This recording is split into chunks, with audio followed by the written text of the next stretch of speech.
This podcast is a member of the Place to Be Nation family. Visit us at placetobenation.com, the only place to be in your pop culture world. This is It Was a Thing on TV. Spoiler number one is Dr. Lee Franz. It stinks. What is going on? What is going on? Episode 101, submission number 759. The Punky Brewster episode where Punky and Henry go to the NLCS. That particular episode aired on NBC on October 21st, 1984. Here is where I would play the Punky Brewster theme song, but considering I don't want to get a copyright violation on our YouTube page, I'm just going to have this part before we recorded where Chico did a sort of a cappella rendition of the Punky Brewster theme song. Enjoy!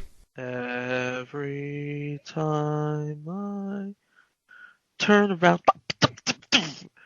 I see the girl who turns my world around, standing there. Every time. Well, Chico, when it's October, what do you think of? We'll think of a lot of things.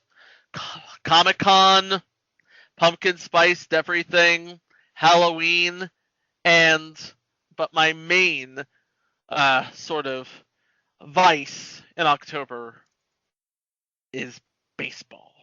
Oh, yeah. Championship baseball.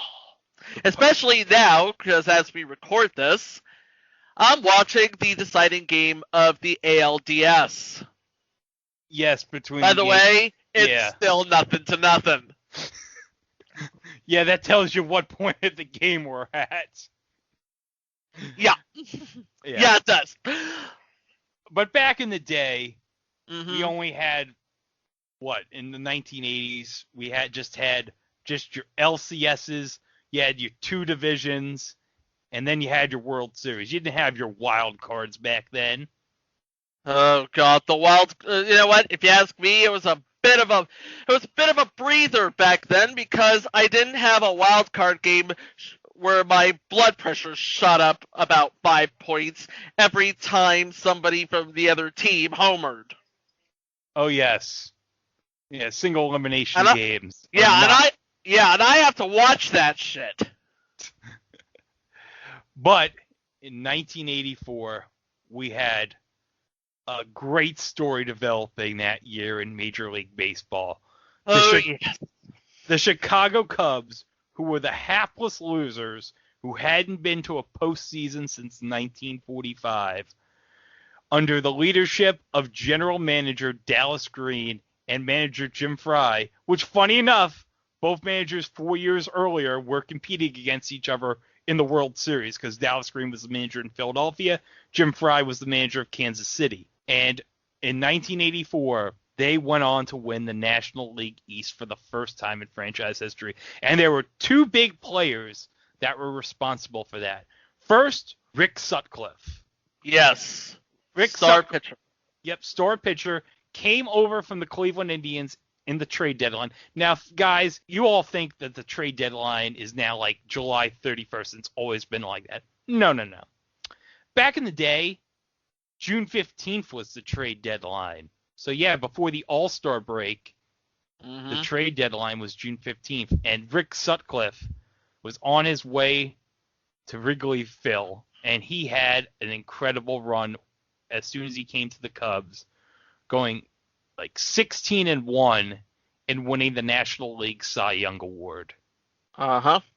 And then another player would make his impact in 1984.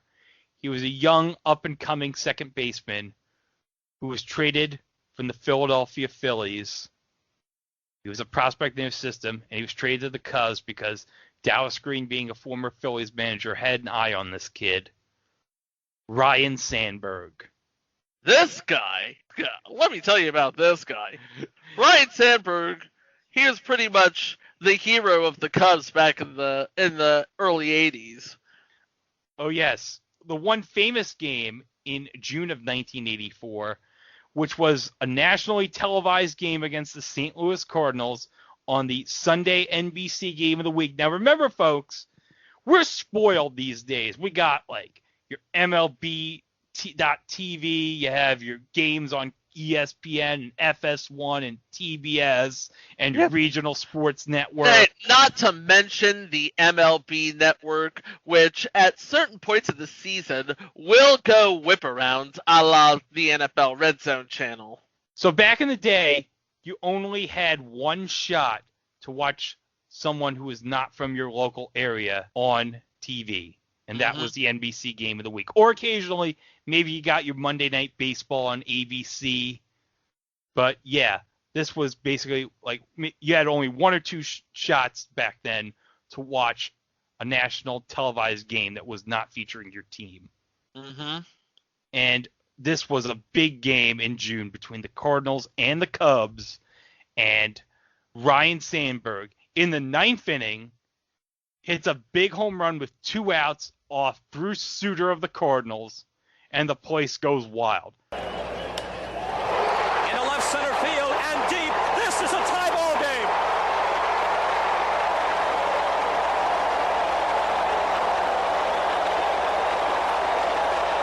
But no, it's not done yet. Top of the 10th, Cardinals scored 2 runs. Same situation. Bottom of the 10th, runners on first for the Cubs. Who's up? Ryne Sandberg. He does it again. In the place. And to quote the Harry Carey, "It's a drive way back. Might be out of here.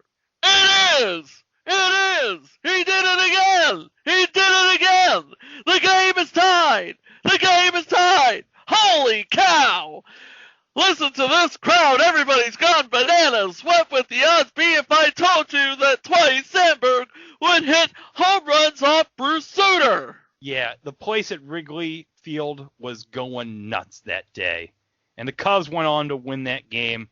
And they would go on to, of course, as I mentioned, win the National League East. So they were on their way to the postseason for the first time since 1945. But a great advantage came because, hey, NBC in 1984 had the World Series. And around that time, they were debuting, by I guess by happenstance, a new sitcom based in Chicago called Punky Brewster. A guy by the name of David Duclon, the same David Duclon who creates the past entry Second Chance 1987 created another series. And you know this guy's genius. You know this guy thought this show was going to be a hit. You know how I know? How? He put his niece? Was it a niece? Is Cherry Johnson his niece? I don't know. Let me look. Yep.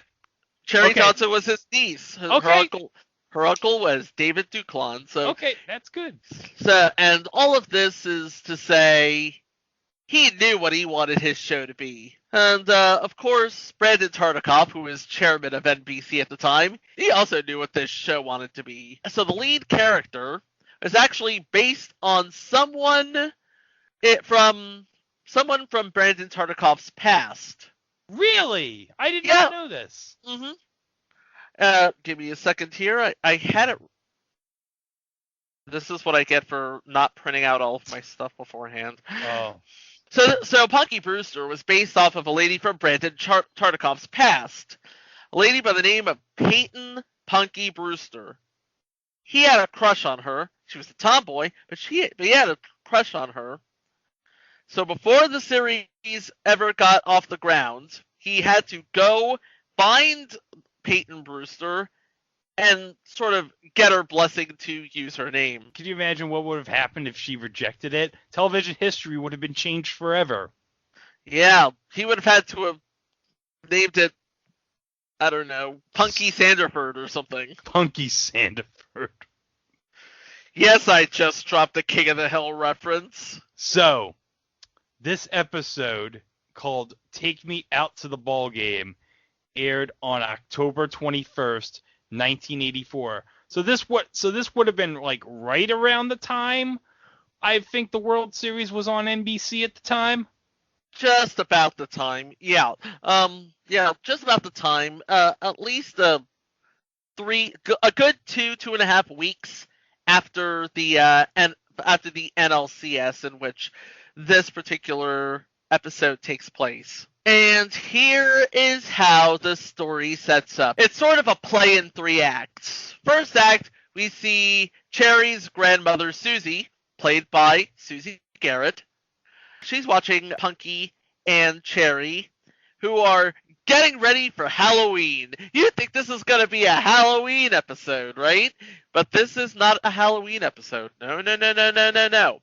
You'll find that out later. Because Punky and Cherry and Brandon, they're wearing their costumes. Cherry is Queen Cleopatra. Punky is Indiana Jones. And Brandon, he's the first ever dog wizard. Is there anything Brandon can't do?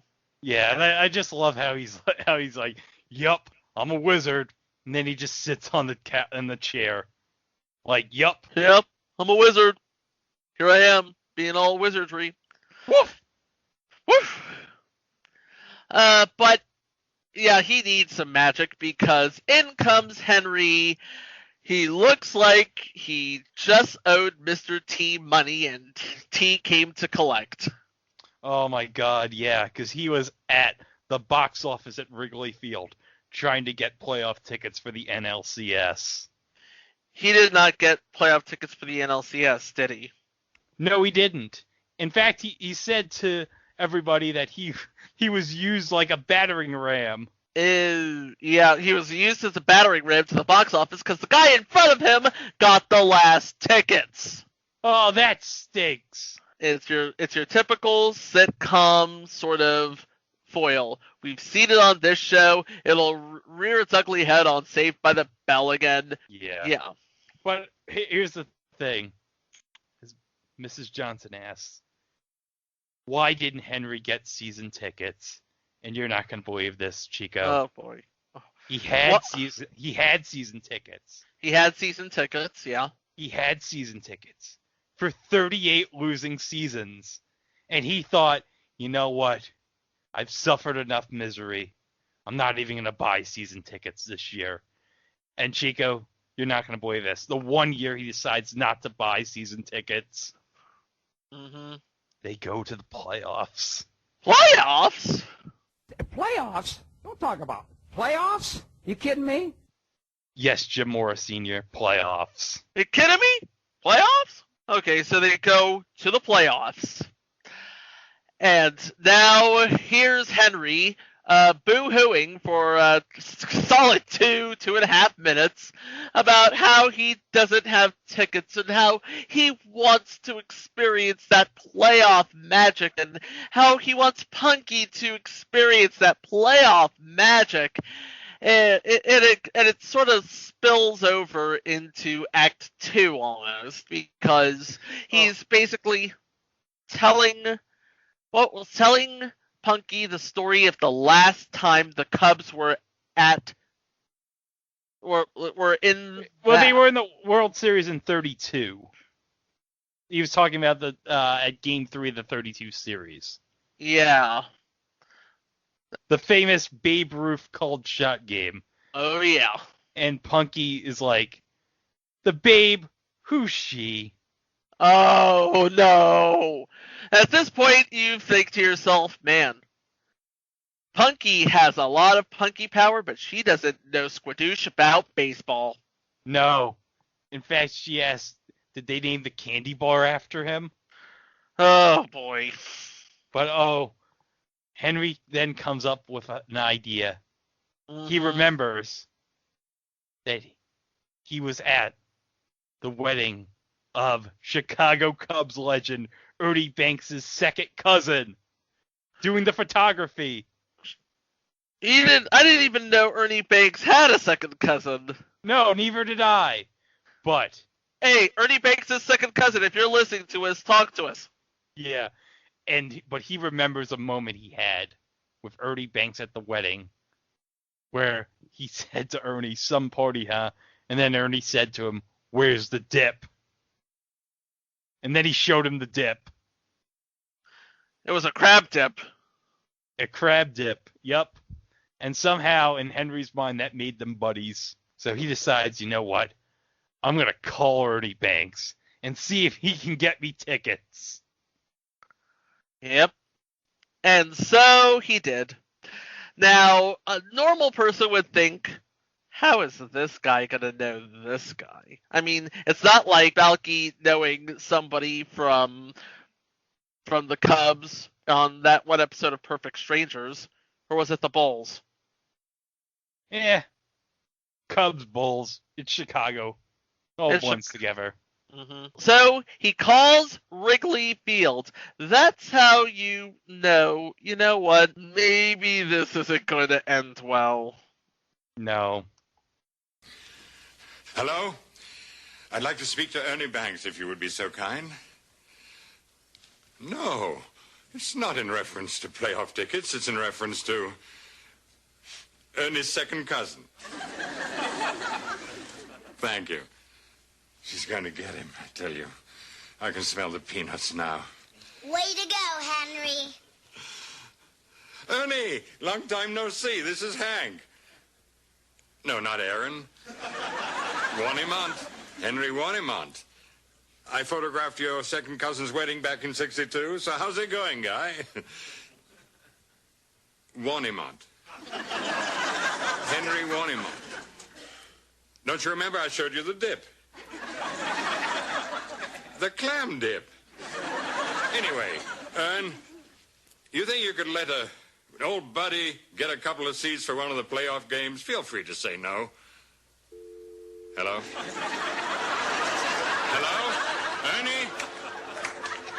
And he calls Wrigley Field and asks to speak to Ernie Banks. Yep. Then he reminds him that he was at the wedding of his second cousin. You ask where the dip was. Warnimont! And then he hangs up on him. Wait, not before asking, so hey, about those playoff tickets. Then he hangs up on him. It's called decorum, Greg. You ask, you do the deal, then you get hung up on. Yeah. Oh, well. But, alright, so we go back to the apartment. Henry's on the couch. He's got like an ice pack on his head. And then, because everybody knows that in this sort of situation, what you need is a radio. Yep. And you know why you need the radio? Why do you need the radio, Chico? Because when you're dealing with a sellout event of the year, of the century, of the decade, chances are a radio station will have a full boat of tickets just waiting to be given away. Yup. Oh, look! We have 2 tickets to the NLCS. The lucky 13th caller who can answer one trivia question, and it has to be a tough one. Oh yeah, this has got to be a tough question. You got to figure that if this is Cubs tickets, Chico, it's got to be like a question about the history of the Cubs. No, it's not necessarily about the history of the Cubs, believe it or not. What? It's not about the history of the Cubs. Oh. Yeah. Okay. And this is one of those classic sitcom moments here, where you have this grizzled old guy and the kid who definitely knows better. So he tries calling on a rotary phone, because it's 1984 and George Gaines is old. I get it. This will be funny when he offers up his brownie to Punky later on in season 2, probably. It's going to be a good episode, but it's not going to have a happy ending. Anyway, so he's got a rotary phone, he's dialing, and this is the thing I like, and this is broadcast geek coming out of me. The number for the radio station he dials. Oh yes, I know where you're going here. 555 WMAQ.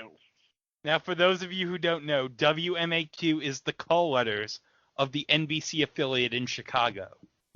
WMAQ TV Chicago. NBC5. And interestingly enough, there was a WMAQ in Chicago on the radio. Really? Yeah, it would have made... Yep. From 1922 to 2000, the call letters to 670 The Score were WMAQ. Okay, yeah, because NBC was still on radio around that time, because of, obviously, WNBC radio, which, of course, later became WFAN when WFAN moved from 1050 to 660 in 88. Uh-huh. And here's another thing. You know who owned WMAQ radio? Who? NBC. Oh, yeah. Makes sense.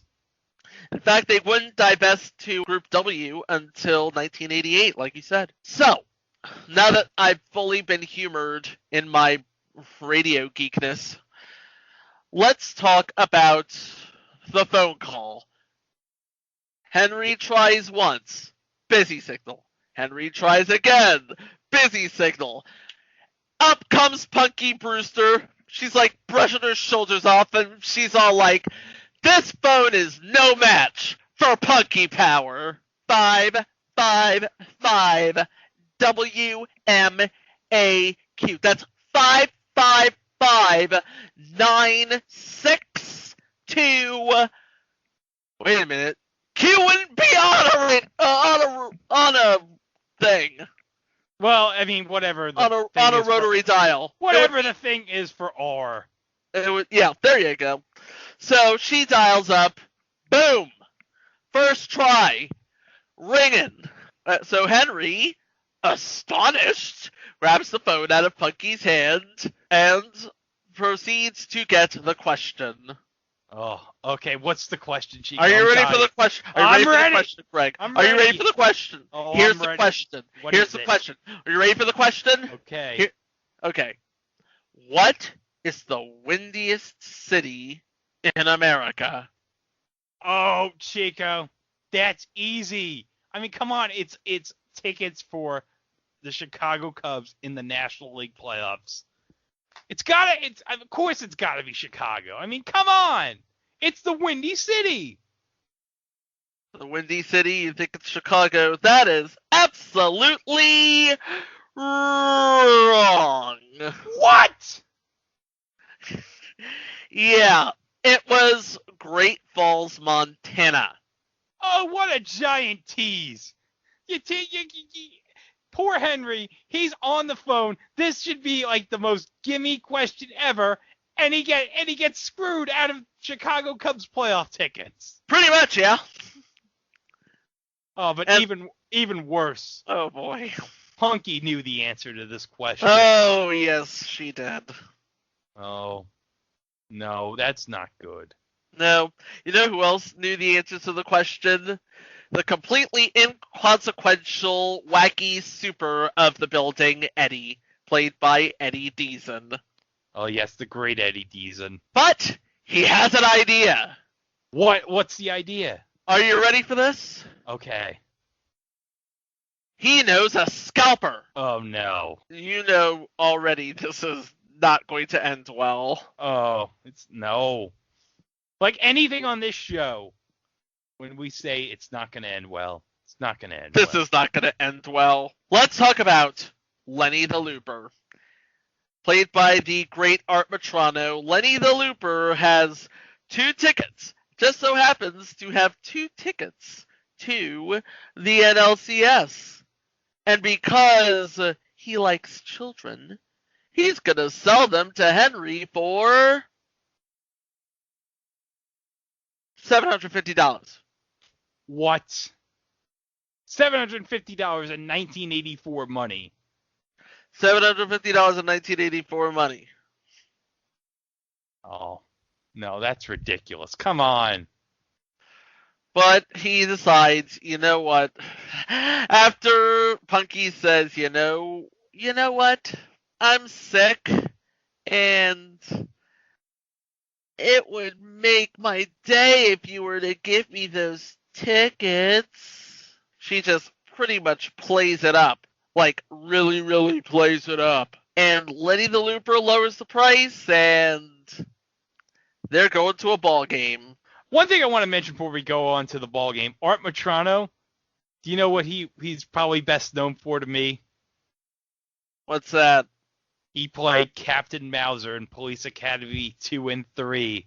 I remember that. Yes, and of course it makes sense because, I mean, come on, George Gaines, Commodore Lassad. Mm-hmm. Yeah. So yeah, you got a additional Police Academy connection in this episode. You didn't think that would be, it's like, you would think that would be impossible, but no. So, okay, we're at the ball game. We're at the NLCS. At Wrigley Field, NLCS, October of 1984. We'll talk about which game exactly was what they were at in a moment, but here they are. There's stock footage. There's more stock footage. More stock footage. All the stock footage. Don't you have enough stock footage of Wrigley Field? I said more stock footage! Hey, there's some stock footage of Don Zimmer by the batting cage. But there's nobody in the stands. That would totally be an anachronism. Put it in there! So, and then you have the sort of Act 3 of the whole episode, in which Henry and Punky are on location, and if they're not on location in Chicago, then NBC, I don't give NBC enough credit. Oh yeah, I mean, definitely in some of the shots they are on location in Chicago. Oh yeah. They're in like the close up of the stands where they're trying to find their seats, definitely in the studio. Okay, so they're going to find their seats. And oh boy. We got some trouble. Oh boy. Yeah. How about this? There are two people in Henry and Punky's seats. Yes, but one of them is someone very special to us. Roger! Seats 119 and 120. Henry, somebody's in our seats. Not for long, then, not? Where are they? Right there. Pardon me. Sister. Yes? Sister Mary, I think I see Ryan Sandberg. Yes, it's number 23. Go, Rhino, go! Excuse me, but I think we have a little mix-up look, here. It's Leon Durham. Hi, Bull. Here, up here. I'm sorry. You were saying? I think, sister, that you and your sister are sitting in our seats. Hey, I'm trying to watch batting practice. Now move it or lose it, Pops. Excuse me. That's not a very nice way to talk. If you don't be quiet, Henry will have to teach you some manners. Yeah? Is that right, Pops? You're gonna teach me some manners? My daughter is young and impetuous. Anyone can see that when it comes to manners, you, sir, wrote the book. Not a word in it over 3 letters. What did you say? I was admiring your shirt. Sir, I believe we are sitting in the proper seats, see? Oh, that's odd. We both have tickets for the same seats. I bet one of us has fake tickets. You could be right, Punky. You've been had, sister. My good man, we got our tickets from the Cardinal's office. Are you insinuating that His Eminence was sold counterfeit tickets? There's one born every minute. Hey, sister. Is this old geese hassling you? You want me to hit him for you? No, that won't be necessary, my son. But stay close. Sir, I think that you should look at the date on your stubs. National League Championship, October 1884. Right seat, wrong century. Boy, if you can't trust Lenny the Loop, who can you trust? Oh gosh, this is where I'm about to give this part of the podcast over to Greg because he's about to fanboy out. Oh yeah, one of the nuns that are sitting in Henry and Punky's seats is Bonnie Ursef. It's the young one, isn't it? Yep, the young one, definitely. The young sweet nun, because obviously, as we all know, Bonnie Ursef is adorable. Because, of course she is. I mean, you've seen her in Match Game Hollywood Squares Hour. Yes. You know what? She is an absolute doll in this scene too. It's like, don't you think they've suffered enough? Yeah. And Mother Superior. I've been watching Warrior Nun. Can't you tell? Okay. The Mother Superior, who happens to be at the game with Bonnie Ursef, looked at her like, "Grandpa!" Trying to give up my seat. This guy with his daughter who's tried her dying routine again. Bonnie Ursef, like an absolute darling, offers, "Hey, excuse me, miss, you can sit on my lap if it helps." Aww. Because Bonnie Ursef is a real one. Yeah, but hold on, Chico. We have the biggest revelation that comes out of this. Henry tries to show the nuns that they're in the wrong seats, but oh my God, Chico, something wrong has happened. Something wrong has happened? Yes. We have something wrong here? Yeah, the tickets for Henry and Punky say National League playoffs, October 1884. Oh, you are 100 years too late, my friend. Which I have a question here. The ticket taker who let them in did a very poor job. Now, obviously, this was before the days, obviously, when you could just scan a ticket and then they just determine if it was real or fake. Right. Thanks, Ticketmaster. This would never happen today if this was 2020. Well, you know what I mean. Uh-huh. I mean, unless you live in Arlington, Texas. So, we have all this stuff. And then there's this guy who obviously is sticking up for the nuns here. Oh, yes. He's got a torn up shirt with like holes in it, and it looks like it hasn't been washed in months. Uh-huh. And he's about ready to throw down. Oh yes. He's ready to go off on Henry. So, not wanting his butt kicked, he decides, you know what? Fine. I'll go. But Punky, because she is of the Punky power, she notices that, hey, there's some seats down on the field that nobody's sitting next to. I'm going to take a look at those seats. It just so happens that she asks one of the players. Now, she doesn't know it was one of the players, but she asked, hey, is anybody sitting here? Can we sit here? And they said, like, you know what? Okay. So, Punky, who ran off to Henry after all of that, goes back to Henry, because remember, Henry was spending about a minute or two looking for Punky in a sort of stock footage burst. Punky finds Henry and says, I found seats! Oh, that's a relief. So Punky leads Henry to the seats. More stock footage! All the stock footage! Give me stock footage! Oh, yes. Actually, when we see them in the dugout, one of the Cubs players you see in the dugout is actually Jay Johnstone. Sadly, at the time of recording this, we're recording this on October 9th. He recently passed away about 2 weeks ago.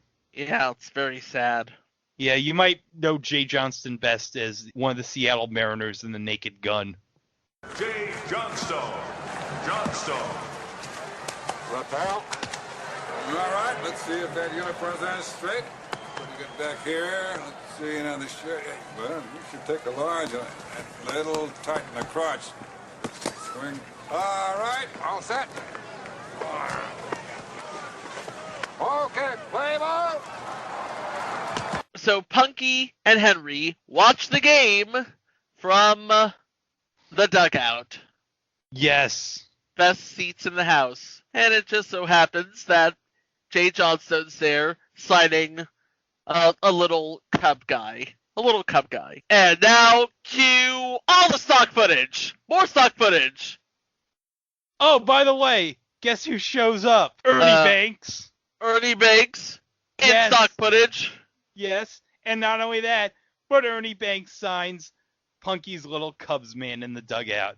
So I guess Ernie and Henry got a little chat in the dugout, and they reminisced on the wedding of his second cousin. Now, according to our good friends at baseball-reference.com, now this is where it sort of kind of goes off the rails here, because Rick Sutcliffe was pitching game 1, right? Yes, he was pitching game 1 of the NLCS. But one of the clips shows Steve Trout pitching. Steve Trout pitched game 2. Yes. And of course, we do see a clip because Rick Sutcliffe homered in game 1. This was back when pitchers could hit. Yeah, because we're about to soon lose the DH in the National League. So, yeah, that's going to be a sight we're going to not see again, probably. Very sad. Sorry. Yeah, and one of the clips, you see a clip from a Padres game against the Braves where Craig Nettles, I think, singles through the right side, and you can clearly tell it's in Fulton County Stadium. Wait, huh? Yeah. Why? 2253. I don't know, Chico. It's 1984. Everyone has SD video. They have fuzzy televisions. They probably think at NBC nobody's going to know the difference between Wrigley Field and Fulton County Stadium. Yeah, no one's going to know the difference between... Nobody's going to know the difference. Find some Padres footage, splice it in. Nobody has to know. And just keep your head low. I am not going to lose my job to Brandon Tartikoff today. Yeah. Nobody has to know. But the good news is, Chico, the Cubs do win the game. They do. Yeah. Just don't know which game it was, but it doesn't matter because if you look at the records for the 84 NLCS, the Cubs won both home games. Yeah. Now, guys, you got to remember, 1984 was the final year that the League Championship Series was a best of 5. It wouldn't go best of 7 until the following year in 1985. So they played in 84 2 games at Wrigley Field and the remaining 3 games at Jack Murphy Stadium, which seems really weird that you would give, both home games at first to, the lower seed. Baseball in 84 is weird. Yeah, because I think when they first did the division series first was a thing in 81 due to the strike. But, I mean, when they brought it back when they did the realignment in 94 and they added the division series, when they at least first started, I think it was the lower seed had 2 games at home and the higher seed had the final 3 games. Yeah. It was at least until 98, I think. So the Cubs won the first 2 games at Wrigley, and then the Padres decide to show up. Yeah. Steve Garvey hits a big 9th inning home run off Lee Smith in Game 4. And then the Cubs totally collapse in Game 5. Yep. Yeah. Leon Durham gets a ground ball through his legs. Yeah, you know what the sad part about that whole thing is? There isn't any footage of Bonnie or Seth cheering for the whole games 3 through 5. Terrible. No. Terrible. I wanted to see her in the stands at Jack Murphy Stadium. By the way, Jack Murphy Stadium soon to be demolished. Sad. Yeah. Moment of silence. Moment gone. Yeah, Padres would go on to win the NLCS, but they'd go on to lose the World Series to the Detroit Tigers, who were a runaway train in 1984. They were, Jack Morris, like Willie Hernandez was like the MVP, the closer for the Tigers that year. Like his probably like one good year of note. Yeah. And Kirk Gibson, Alan Trammell, Lou Whitaker. Detroit in the 80s was a city on the rise. Yep. I mean, you had the Pistons, who were with the Bad Boys. The Tigers. Well, the Red Wings, it wouldn't get good until, Scotty Bowman in the 90s. The Lions were actually somewhat decent. And, of course, Magnum with his Detroit Tigers hat. Oh, yeah. Can't forget doing what Jay-Z did with the New York Yankees hat. Yeah, nobody rocked the Tigers hat as good as Tom Selleck in the 80s. And by the way, at the credits, they do credit the Chicago Cubs. Nice. Yeah, the Cubs, they'd fall short in 1984, and it'd be a little while. There'd be some spots here and there. 89, falling short to the Giants. 98, they got to the wild card the year Sammy hit 66. 03, well, you all know what happened in 03. Yeah, we don't talk about 03. No.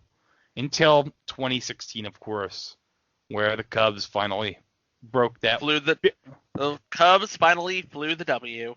Yep, they finally flew the W in honor of probably Steve Goodman, and I like to believe Punky Brewster and Harry Carey. Oh, to be a baseball fan in Chicago. We have to thank this incredibly heartwarming show, this incredibly you gotta believe team in the Cubs, to give us an otherwise forgettable thing on TV. That's right. By the way, Chica, what do you think Brandon was doing during the game? He was probably reenacting the scene from Mr. Ed where Mr. Ed hit homers off of various pitchers. Yeah, probably thinking about, man, wouldn't it be great if I hit a home run off Rick Sutcliffe? I want to hit a home run off Rick Sutcliffe. Yeah, and then I want to run the bases. Yeah. And then I want to lick my own anus. Oh, jeez. No, Chico. No, this is what Brandon would probably say after running the bases. Woof! Woof! Woof! You're forgetting. Right. Brandon can do anything. Woof! Let's get something going here! After these messages, we'll be right back. Promotional consideration paid for by the following. Place to Be Nations, JT Rosero and Chad Campbell here. We want to let you know that we have over 24 podcasts available on iTunes, Stitcher, Google Play, and PlaceToBeNation.com. We now offer them to you on two great feeds. On the Place to Be Nation Wrestling feed, we dive into topics running the gamut from today's WWE to the glory days of yesteryear and the ins and outs of the territory days. In addition to our full-length shows, we also deliver to you special pod blasts on topics old and new. The Place to Be Nation Pop feed is a veritable treasure trove of great content, offering tremendous shows covering the land of movies, television, life, comics, and sports, brought to you by the most knowledgeable and insightful folks in the podcast world. You can find all these great shows, plus archives of our past podcasts from over the past 8 years as well by subscribing to both feeds on iTunes. And while you're there, be sure to rate and leave feedback as well. All of these shows, plus others, available on PlaceToBeNation.com, where we cover pro wrestling, sports, movies, comics, plus in-depth search projects, and much more. Be sure to support our site by using www.PlaceToBeNation.com/Amazon when doing your online shopping. We want to thank our friends at Boneheads Wing Bar, ProWrestlingOnly.com, and HistoryOfWrestling.com as well. Be sure to follow us on Facebook, Twitter, Instagram, and Tumblr. PlaceToBeNation.com, the only place to be in your pop culture world.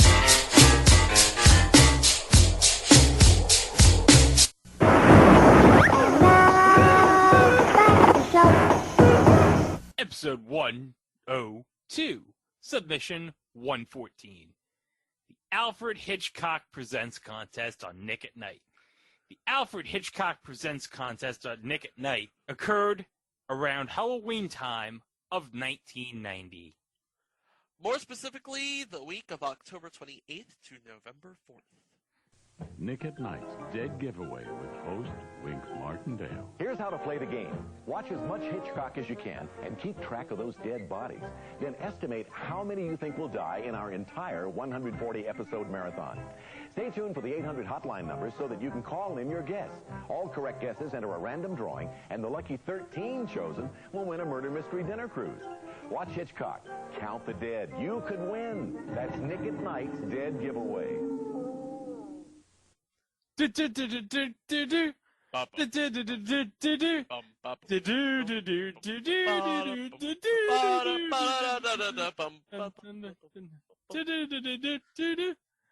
Chico, I think Nick at Night was a very formative network in our childhoods. Oh, you have no idea. I remember I saw all the greats on Nick at Night during elementary school. I know my bedtime was like at 9 o'clock, which was basically 1 hour after Nickelodeon ended and Nick at Night signed on. But I did have some sleepless nights in my childhood, and I did sneak a few airings. Not only that, I remember back when I was a kid, and I woke up early just so I can catch Dobie Gillis, which was the last show that Nick at Night ran before it turned it over to Nickelodeon. Oh, you wanted to get your Bob Denver fix. Damn right. Yep. Oh, I was all about My Three Sons because Fred McMurray. Come on. Mm-hmm. Lassie was Mr. Ed. You can't forget about Mr. Ed. Obviously, Mr. Ed, I believe, is the official horse of this podcast. Maybe. No, he's the official horse. That's right, Mike Francesa. He's the official horse of this podcast. Just like how McLean Stevenson is the patron saint of this podcast. Damn right. Dragnet, of course.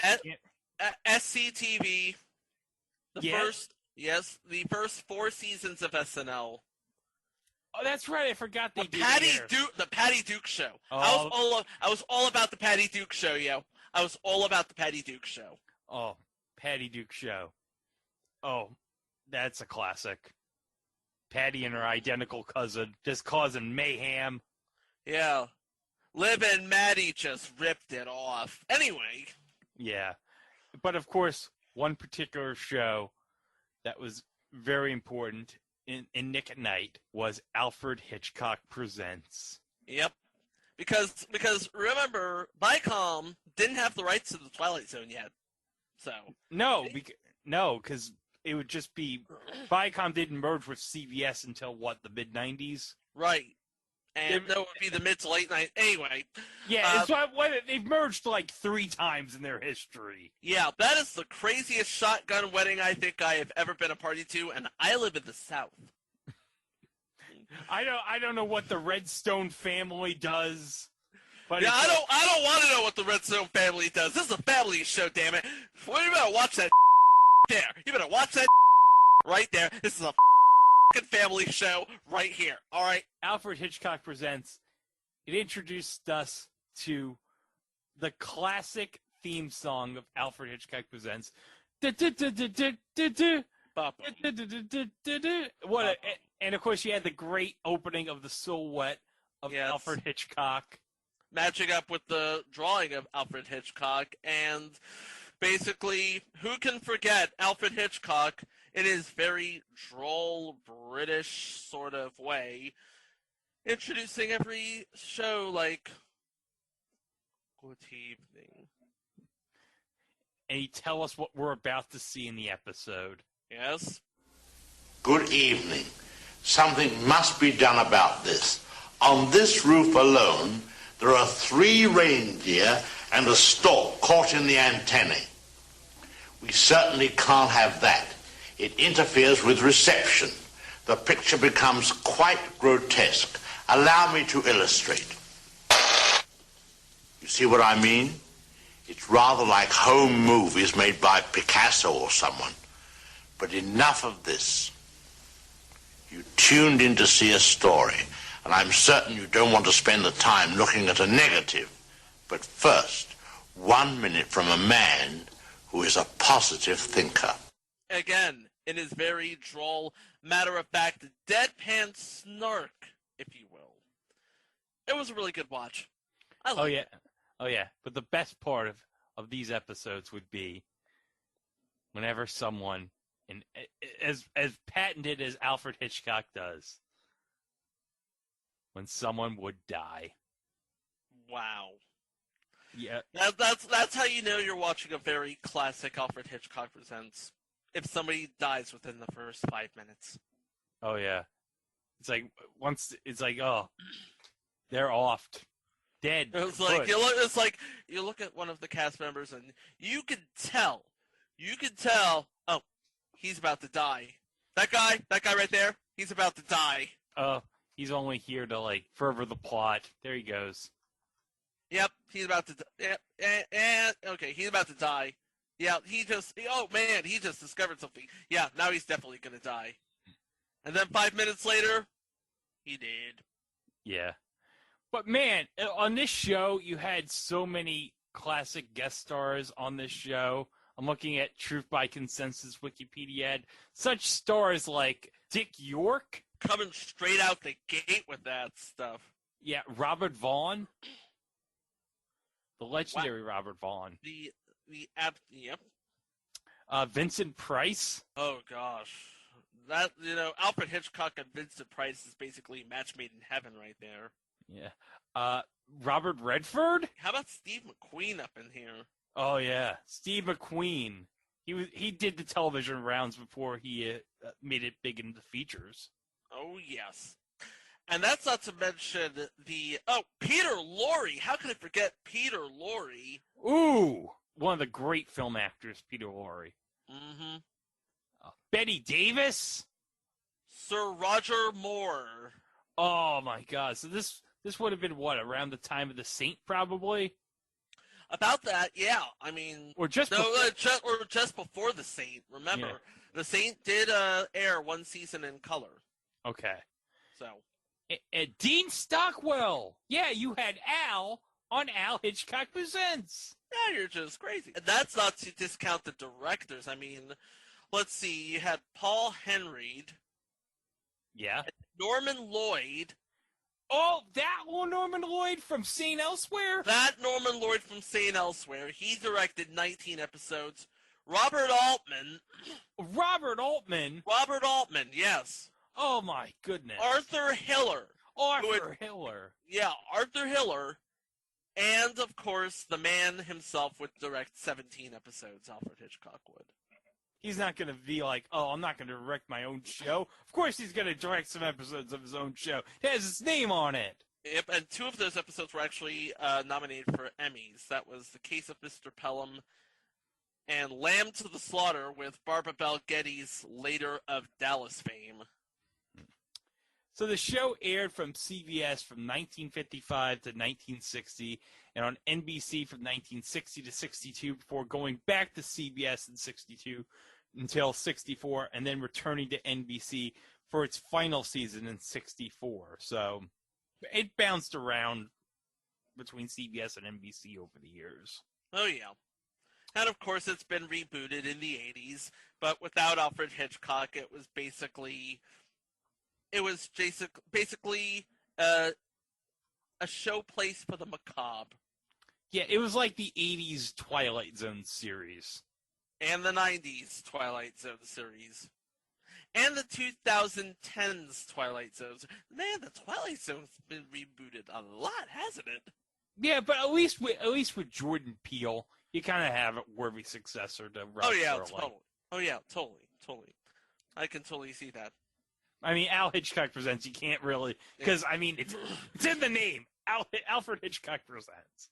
Yep. It's not you can reboot it with another guy. Okay, so the reruns made a home onto Nick at Night. Yes, they did. And they were some of the most watched episodes in history. I want to say all 268 episodes aired at one time or another on Nick at Night. Yeah, that's a lot of episodes. That is. But we go to Halloween of 1990, and at the peak of Alfred Hitchcock Presents popularity on Nick at Night. Nick at Night decides we're going to have a contest. We're going to have a special contest for Halloween week. And the contest is going to be, we're going to air a marathon of episodes of Alfred Hitchcock Presents. And so the gimmick is going to be, you are going to watch the entire marathon and predict how many people die over the course of this marathon. And the thing of it is, it's not going to be for one night. No, it's going to be a week. It's going to be a week. That is 70 hours. Yeah. It's 70. I mean, it's not like you can go to Wikipedia and find out a list of all the people that died. It's 1990. Yep. I mean, we haven't gotten to that yet, have we? No. It's like you're gonna have to hope that your best friend's cousins, roommates, fathers, uncles, grandfather is an Alfred Hitchcock historian. So they have a contest. They do have a contest. Yes. I'm ready for the contest. Yes, but tell me all about the contest. Okay, they have a promo for the contest. But it's unbelievable who they got to plug this contest. Who did Nick at Night manage to get to plug this contest? Because this sounds like something that could be just as cheesy as the idea of Nick at Night itself. If you remember, Nick at Night prides itself on cheese. So whoever they would get would have to go cheese for cheese with this contest and this network and this whole idea of running 70 hours of Alfred Hitchcock where you are counting people dying. They got to help plug this contest. You're killing me, Greg. You're killing me. Wink Martindale. Yes! Sticks the landing. Yes! Yeah, because who better to plug this contest than Wink Martindale? Yes. The seminal game show host in 1990. Yeah, Wink wouldn't have been doing anything around this time. No, he wouldn't. No, he would have been, 5 years removed from Headline Chasers and 6 years removed from Tic-Tac-Toe. Yeah, 6 years removed from Tic-Tac-Toe, 5 years removed from Headline Chasers. He would have been spending all of his time producing bumper stumpers at the time. Yep. Which would, if it's anything like what would pass for producing nowadays is coming up with the idea, selling the idea, and collecting checks. And he would also be 6 years away from debt on Lifetime. So, again, he wouldn't be doing much of anything. Actually, I'm trying. You know what? Screw it. Let's go to the books. What are you looking up? I'm looking at the career of Wink Martindale, which is sad because I should know it off the top of my head. Wait, was the last word in 88, 89? Yes, it was. Okay, so he did that. Okay, there it is. 1990. You know what he would have been doing? What was he doing? Future installments, The Great Getaway Game. Was that show he did for Travel Channel? That was the show he did for Travel Channel, and irony of ironies, do you know who hosted the pilot? Let me guess, Jim Caldwell? God damn it. You're good. You said irony, I'm like, it's probably Jim Caldwell because he replaced him on Tic-Tac-Toe. Yeah. Oh yeah, Jim Caldwell is gonna definitely be a future entry. Oh yeah, and you know what? That's gonna be one we log in for 2021, which is Tic-Tac-Toe the final season, because I'm sure that Mike's got words for that. Oh, let me tell you something. All right, Jim Caldwell, no Jim Fowler. No. You know what? Jim Caldwell, nice guy. I would buy a rotosip from him. And you know what? We're getting off topic again. Yeah, we're getting off topic. The important thing we're talking about is the Alfred Hitchcock Presents contest. So we got Wink. He's plugging the contest, and he's here to ask you how many people are going to, croak during this marathon. So there's a number. Oh God, Chico, there's a number you call. I'm looking at the number. It's in your background. Yeah, there's a number you call to ask your prediction of how many people are going to die during this marathon. You know what, Greg?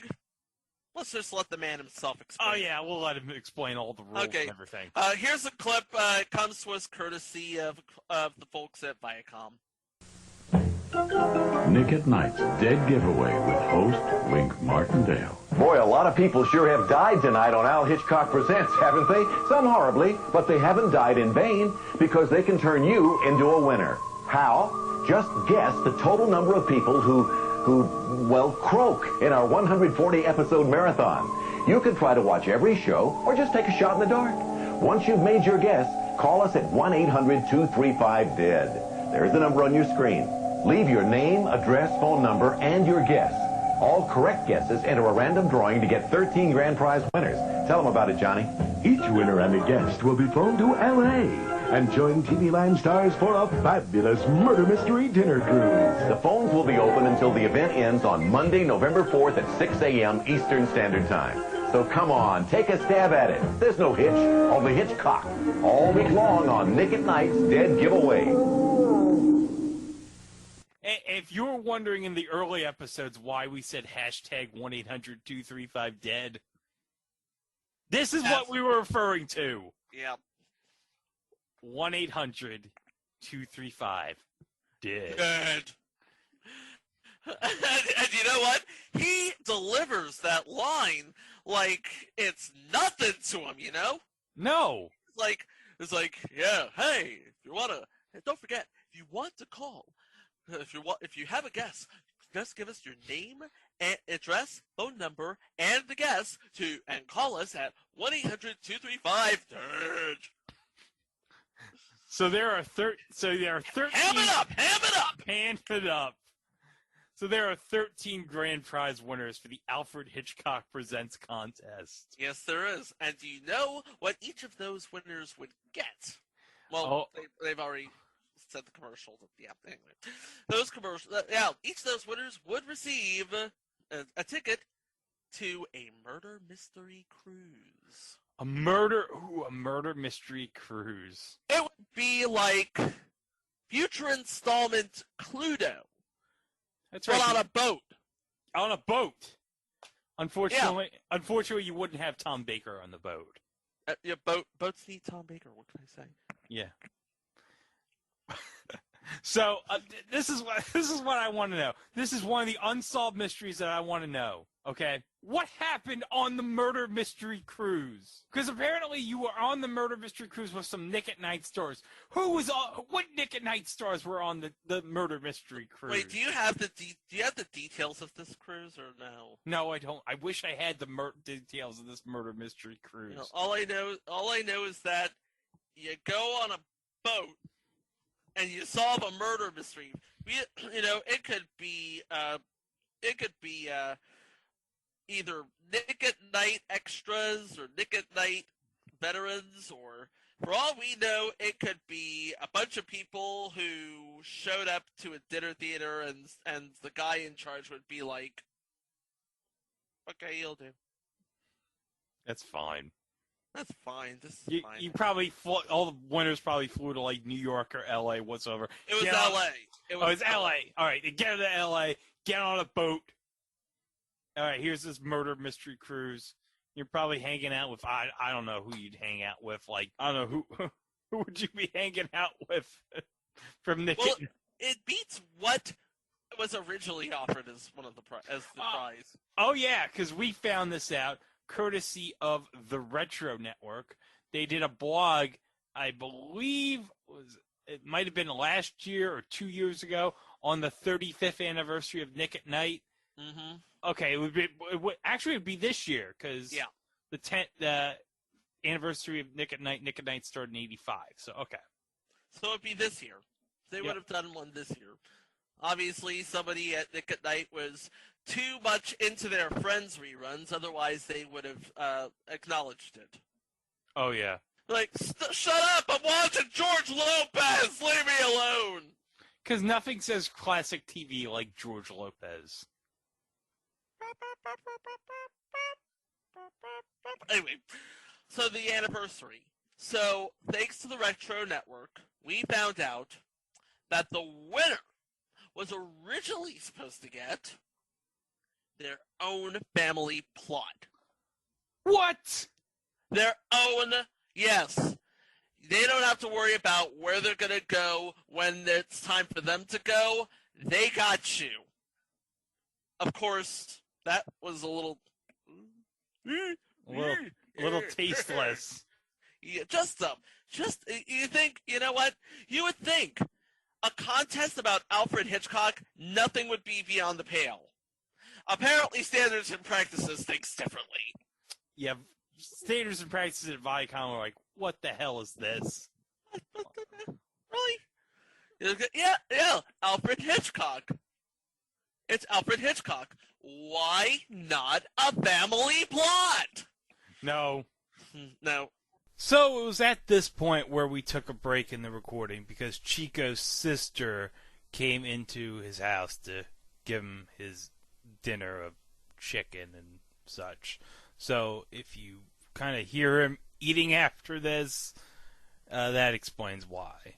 Okay, so where were we? A family plot, Greg. Oh yeah, family plot.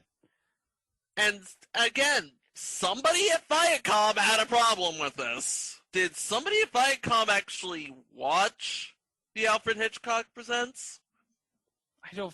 What do they expect? This is a contest about a show where people die, like, all the time. People die on Alfred Hitchcock. That's one of the hallmarks, is that shenanigans happens, and then people die. Yeah, it's Al Hitchcock. What do you expect from something from Alfred Hitchcock? I mean, and somebody should have known this, because that's the hook of the entire contest. How many people are going to die while you're watching these episodes? But someone was like, you know what? Let's just have a murder mystery cruise. People love murder mysteries. They do. They do love murder mysteries, so... People still love murder mystery cruises. I mean, not now. But I mean, I'm sure once the pandemic, whenever that's over, people will be like, you know what? It's safe now. We can go back on murder mystery cruises. Yep. So, Wink Martindale said it so himself. This was like a jelly bean counting contest, only the jar is filled with cadavers. His words, not mine. Yep. And helping him out was, because at this point in Nick at Night's history, it kind of had a fairy, sort of a fairy mascot. I forgot what the mascot's name was, but she was the one who always sang, something. Was it like a tooth fairy? Yeah. Yeah. For something pleasure in every bite, make the switch to Nick at Night, or something. I never got that person's name. Oh yeah, I see it. It's like a fairy in like polka dots. Yeah, a black and white fairy. I don't know. It's just.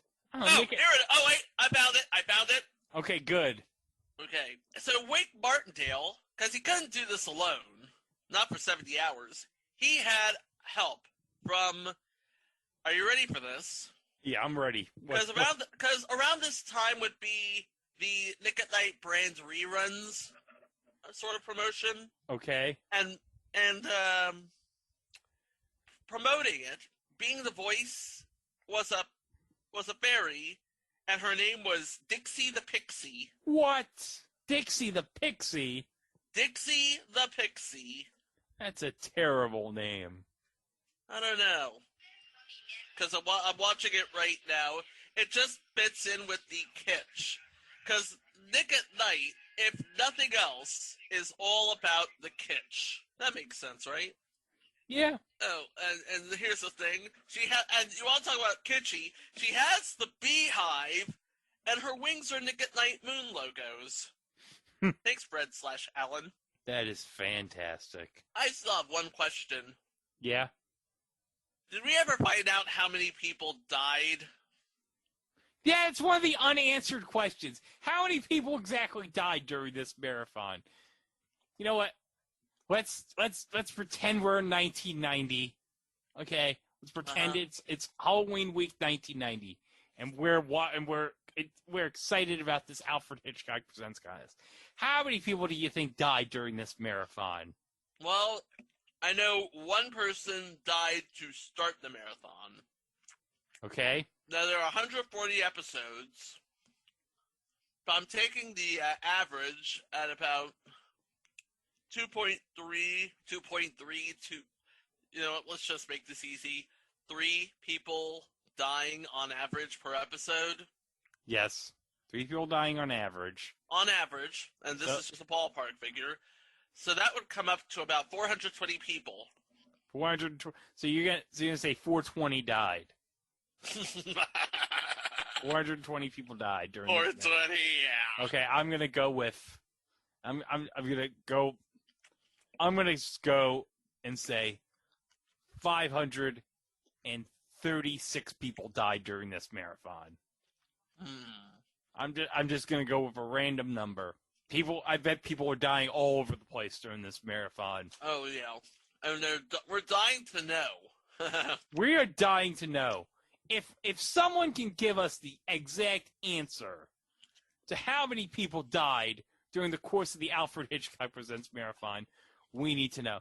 But do we know if anyone actually won this contest? I don't know. That's another one of the unanswered questions of this contest, because I don't remember the promo about the cruise, and I don't remember Wink Martindale mentioning this contest outside of its original airing. Well, it said the 13 closest, I believe, without going over in the rules. Yeah.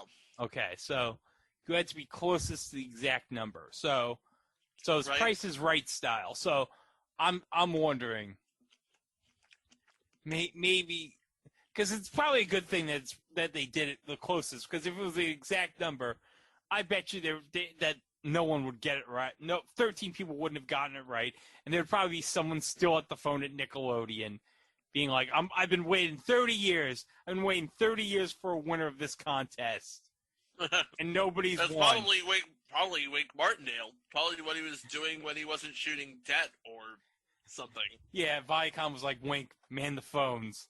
I know it's been like 5 years, but somebody has to have an exact number for how many people died during this. Even though we're not showing Alfred Hitchcock Presents anymore, we're showing like the Munsters and Taxi and all these other shows now. You have to man the phones, Wink. It's part of your contract." What about Pixie the Dixie? Can't we get her to man the phones? Pixie the Dixie is a single mom in Reno right now. Wait, seriously? I have no idea what Pixie the Dixie is doing right now. Okay. I think that's for another episode. Yeah. Pixie the Dixie. That probably is not going to be a future episode. No. But, okay. Do we have any final thoughts about the Alfred Hitchcock Presents contest? It was a contest and a series of contests to increase brand awareness and audience share of Nick at Night. They're still doing Nick at Night to this day, so it must have worked. Yeah, except Nick at Night's not really the same as it was when we were young. No, not even TV Land's that similar. No, it's now your antenna TVs, your Get TVs that now show all the classic stuff these days. Mm-hmm. Oh, speaking of antenna TV, we're going to be having a show that's featured on antenna TV on our next episode. No spoilers. But yeah, in 1990, the Alfred Hitchcock Presents contest with Wink Martindale was definitely a thing on TV. For a whole week. Yes. From 8 p.m. to 6 a.m. You needed several of the Scotch All My Soaps video cassettes. Yeah, you had to steal from your mom. My mom would probably be like, "Greg, what'd you do with the Scotch All My Soaps video cassette? Now I can't watch the episode of General Hospital I recorded." Oh, you know what happened in that episode, Mom. Wow! That concludes our story. Scenes of next week's play will be on view in a few minutes. One last word in behalf of my cemetery and funeral business. I'm running a special this week, a combination 10-day Caribbean cruise and a burial at sea. It's quite popular. As we learned this evening, the law of double jeopardy protects the criminal from having to face the same charge more than once. No such mercy is shown the television viewer. In other words, here is another commercial. Yes, indeed, Alfred. Here is another commercial. As we talk about all the exciting shows on Place to Be Nation Pop right now, starting with a look at Star Trek Generations. Kirk and Picard in the same movie? On the next Pop Goes the Classic, Scott and Ted talk about the transfer of the captain's chair and the next gen's graduation from the small screen to the big screen, as they grade their categories and talk about the legacy of Captain Kirk on the big screen, and yet another great movie villain by a great movie actor. That's right, folks. Malcolm McDowell, baby. Yeah. Oh my god. And once again, like I said in the SNL 1980 episode, please listen to Malcolm McDowell's episode on Gilbert Gottfried's Amazing Colossal Podcast. You will not regret it for 1 second. You will just be, indeed, hashtag 1-800-235-DEAD during it. I highly recommend you check that out. Oh, and in the 15th episode of The Year in Pop, Andy and Scott Criscolo were joined by J.R. Arsenio D'Amato and George Rubino to discuss all of the goings-on in news, sports, TV, music, and movies in 1986, as the guys talked in depth about The Legend of Zelda, Hands Across America, the 86 Mets, Bo Jackson, L.A. Law, Double Dare, Pee-wee's Playhouse, the Space Shuttle Challenger tragedy, Karate Kid 2, and Top Gun.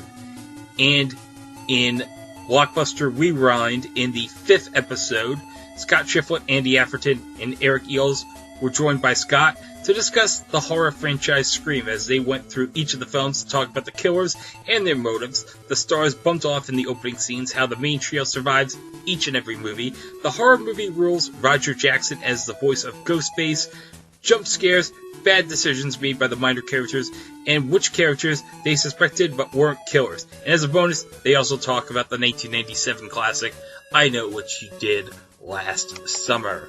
And also be sure to be checking out the Place to Be Nation Wrestling Network, as it includes a dive into topics running the gamut from the day's WWE through yesteryear, as the feed includes the Place to Be Podcast, Major Event, Jenny and the Gems, Body Pressure Live, P2P NXT, the NWA Saturday Special, NWA Crock and Roll, Chicken Salad, the Special Relations Podcast, Highway to the Impact Zone, and so much more. So subscribe today, and while you're at it, subscribe to Jennifer Smith's The Jenny Positioned feed as well. It is the home of Geek and Sassy, Talkin' Pop, Freakout Drive-In, The Journey Through Infinity, Telling Stories, the Brother Sister Rewatch Podcast. You heard about Pluto, Bianca's First Time, and more. And check out the North-South Connection, which is brought to you by JT Rizzero, Chad Campbell, and Aaron George.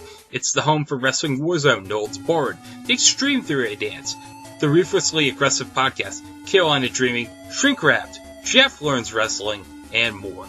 And of course, we got about 2 months to go on the 2020 stretch project determining the greatest WCW match ever. You have until December 31st to do research, promote matches, build the list. Conversation rules can be found at www.facebook.com/GWCW matches or on the Pro Wrestling Only message board. And be sure not to forget to check out PlaceToBeNation.com each and every day. We have new voices and fresh takes bring you articles on topics of the worlds of wrestling, sports, and pop culture, including Trent's SmackDown on Fox Report, This Week in the WWE by John Crow, Steve Riddle's Wonderful World of Disney Reviews, Paul's Perspective, Matt's live-action Disney movie reviews, Ben's Unpopular Opinion. And if you're doing online shopping at Amazon.com, be sure to click on the Amazon banner on the right side of the Place to Be Nation homepage, or use www.placetobenation.com/Amazon. It'll take you right to Amazon, and it'll help out Place to Be Nation at no cost to you. Okay, here we go. Third and final topic of the day.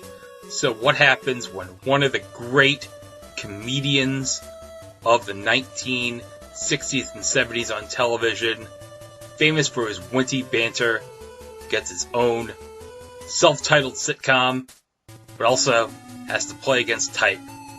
Well, that happened in 1972 as the center square, Paul Lynde himself, got his own self-titled sitcom on ABC.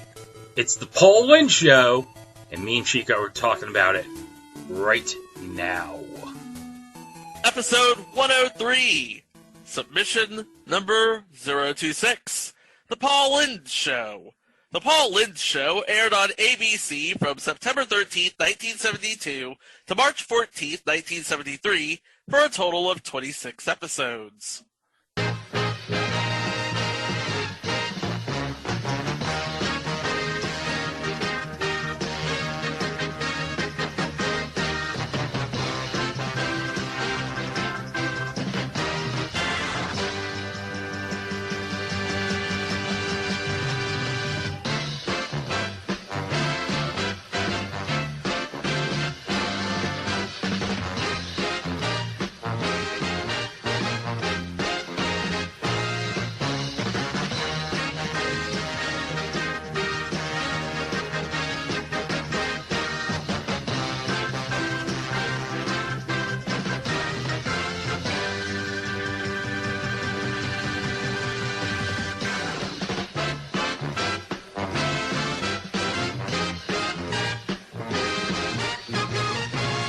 Close your eyes, Greg.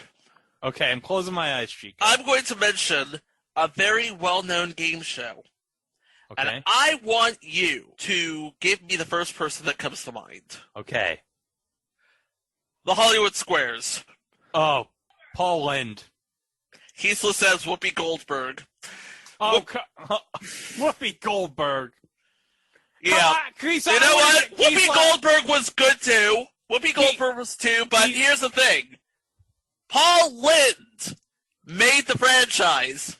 Paul Lynde made the franchise, and Bruce Valanche followed. It's Bruce Valanche, everybody! Yay! Interesting. We you know what? That's another topic for another day. Bruce Valanche. Just trust me on this. Trust me on this. That's another topic for another day. Bruce Valanche is a topic for another day. Well, spoilers. Anyway, so Paul Lynde, he is this enormous talent. And, you know, because you remember, you know what? If we're going to tell the story of this show, we should probably start from the very beginning. And there's actually two beginnings here. The first is the beginning of Paul Lynde, and the second is the beginning of the show. Paul Lynde was a comedian who was hired on to play a role on another show that was produced by William Asher and Harry Ackerman, Bewitched. Yes. He was, get this, a driving instructor named Harold. Oh, yeah, that's not an original name at all. No, but he delivered it like a pro. He delivered that. And you know, they loved him so much that they offered him another role as Uncle Arthur. Uncle Arthur, yep. Of course, that would be, what was that? Endora's crazy brother-in-law? Or crazy brother? Okay, Uncle Arthur is a warlock who is Samantha's uncle and Endora's brother. Okay, there you go. We know that. And he just basically, he made... Because part of the allure of this show is that no way in hell could it be real. Oh, Bewitched? No. So Uncle Arthur just took that sort of mystique and ran with it. And he ran with it for 6 seasons on Bewitched, and, well, they wanted more. And you know what? Paul Lynde, not being one to give up a free gig, said, you know what? Okay. So to tell this story, let's go back before Paul Lynde was hired for Bewitched. Yeah. Okay, before Bewitched, he was known primarily as a stage actor, a stock stage actor. And one of his most memorable roles was in a Phoebe Ephron play called Howie, which told the story of a conservative father whose daughter just came home from college with a know-it-all husband. Oh. So this who was insists on meddling in everybody's affairs. So this was like All in the Family, kind of without the racism. Yeah, it was All the Family, but not as social. So they developed this pilot, Howie, for CBS in 1962, initially as a replacement for the Dick Van Dyke Show. But when the series was saved from cancellation at the last minute, plans for the show were shelved. But the concept William Asher liked so much, he decided to bring it back for ABC as a replacement for Bewitched. Which makes sense because, again, Bewitched, Uncle Arthur, Paul Lynde's show. See where we're going here? Yeah, and of course you got William Asher. And not only that, but it felt like a glove coming out on that same network. Yeah, so, I mean, everyone at ABC, the audiences are familiar with Paul Lynde, so you think this is going to be magic. Yeah, this is going to be magic. Paul Lynde can deliver a line, let me tell you. I don't know if you've ever, you probably have the record of zingers from the Hollywood Squares, but he could deliver a line. It's like Hollywood Squares or his stage show or Bewitched. He could deliver a line, and you know, that was all him. That was his thing. That was his shtick. That was his raison d'etre. It was all that. Yeah. In fact, we're going to play some Hollywood Squares zingers from Paul Lynde right here. For $500 in the tie game, true or false, every day, about 10 million American women take the pill. And I can name them all. When little Frank Sinatra was brought into the world on December 12th, 1915, the doctor couldn't help noticing that there was something unusual about the new baby. What was it? He did it his way. Paul, true or false, according to the Bible, you, Paul Lynde, you are a sinner. As long as they spelled my name right. There you go. There you go. Nobody could deliver a line like Paul Lynde. Nobody could deliver a line like Paul Lynde. Helps matters immensely that Paul Lynde actually did the stage version of Howie. So you take that concept, take that actor, put it on the year after Bewitched was canceled, because Liz Montgomery was not interested in continuing the series.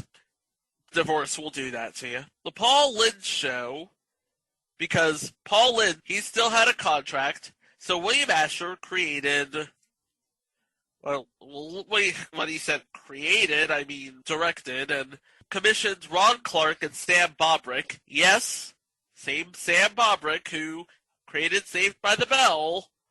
What? Yep. Oh.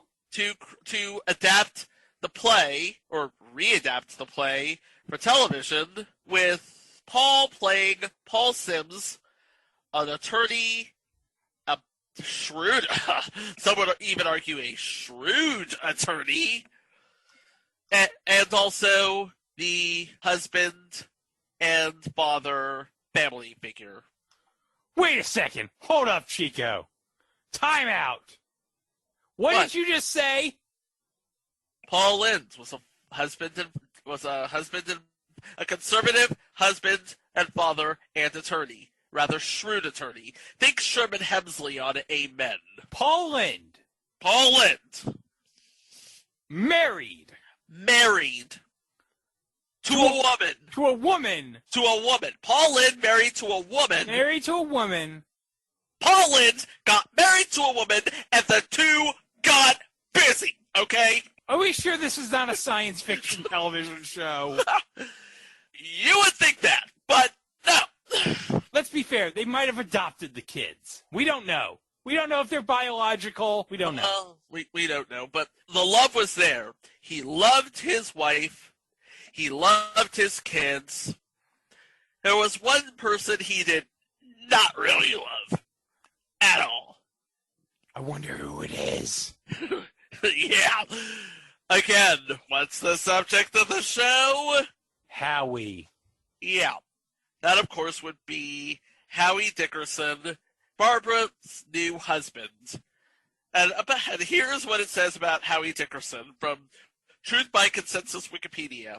An eccentric university student who has a genius intelligence, IQ of 185, and was a whiz with everything and full of advice, but inexplicably he could not manage to hold down a job. Okay, so he's smart.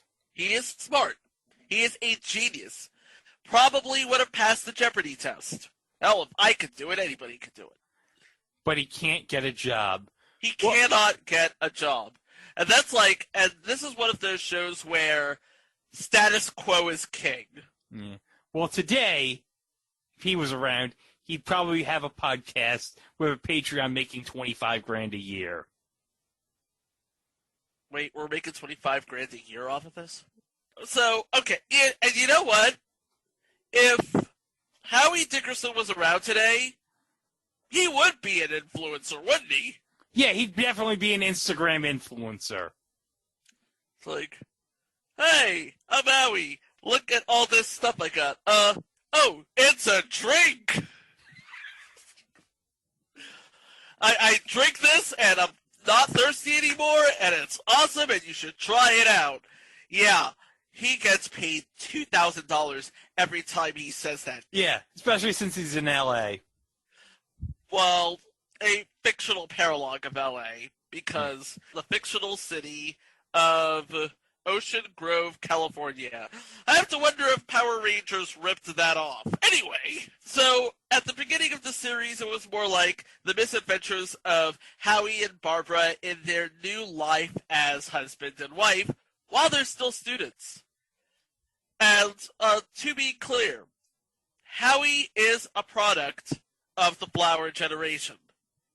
He's hippy-dippy flower power, leathercraft, beads, long hair, mother, what's going on? He's all that. Yeah, I mean, this is the early 70s. We're a couple of years removed from Woodstock. Vietnam War still going on. Free love on the Free Love Freeway. Yeah. Marijuana. Not that there's anything wrong with that. No. We won't judge you. No. But Paul Lynch will totally judge you because that. And you know what? Part of what makes this show, everybody was the foil. Yes. It's like his wife was Paul's foil. His daughter was the foil, but nobody played the foil more than Howie. So this could have worked with, anybody because Paul Lynch was one of those people who could work with anybody. I don't think anybody could keep up with him, though. No, I think that's the problem here. Yeah, let's talk about the cast here. We can make another episode about Paul Lynch. Spoiler alert. He plays Paul Sims, again, successful lawyer, shrewd lawyer, family man.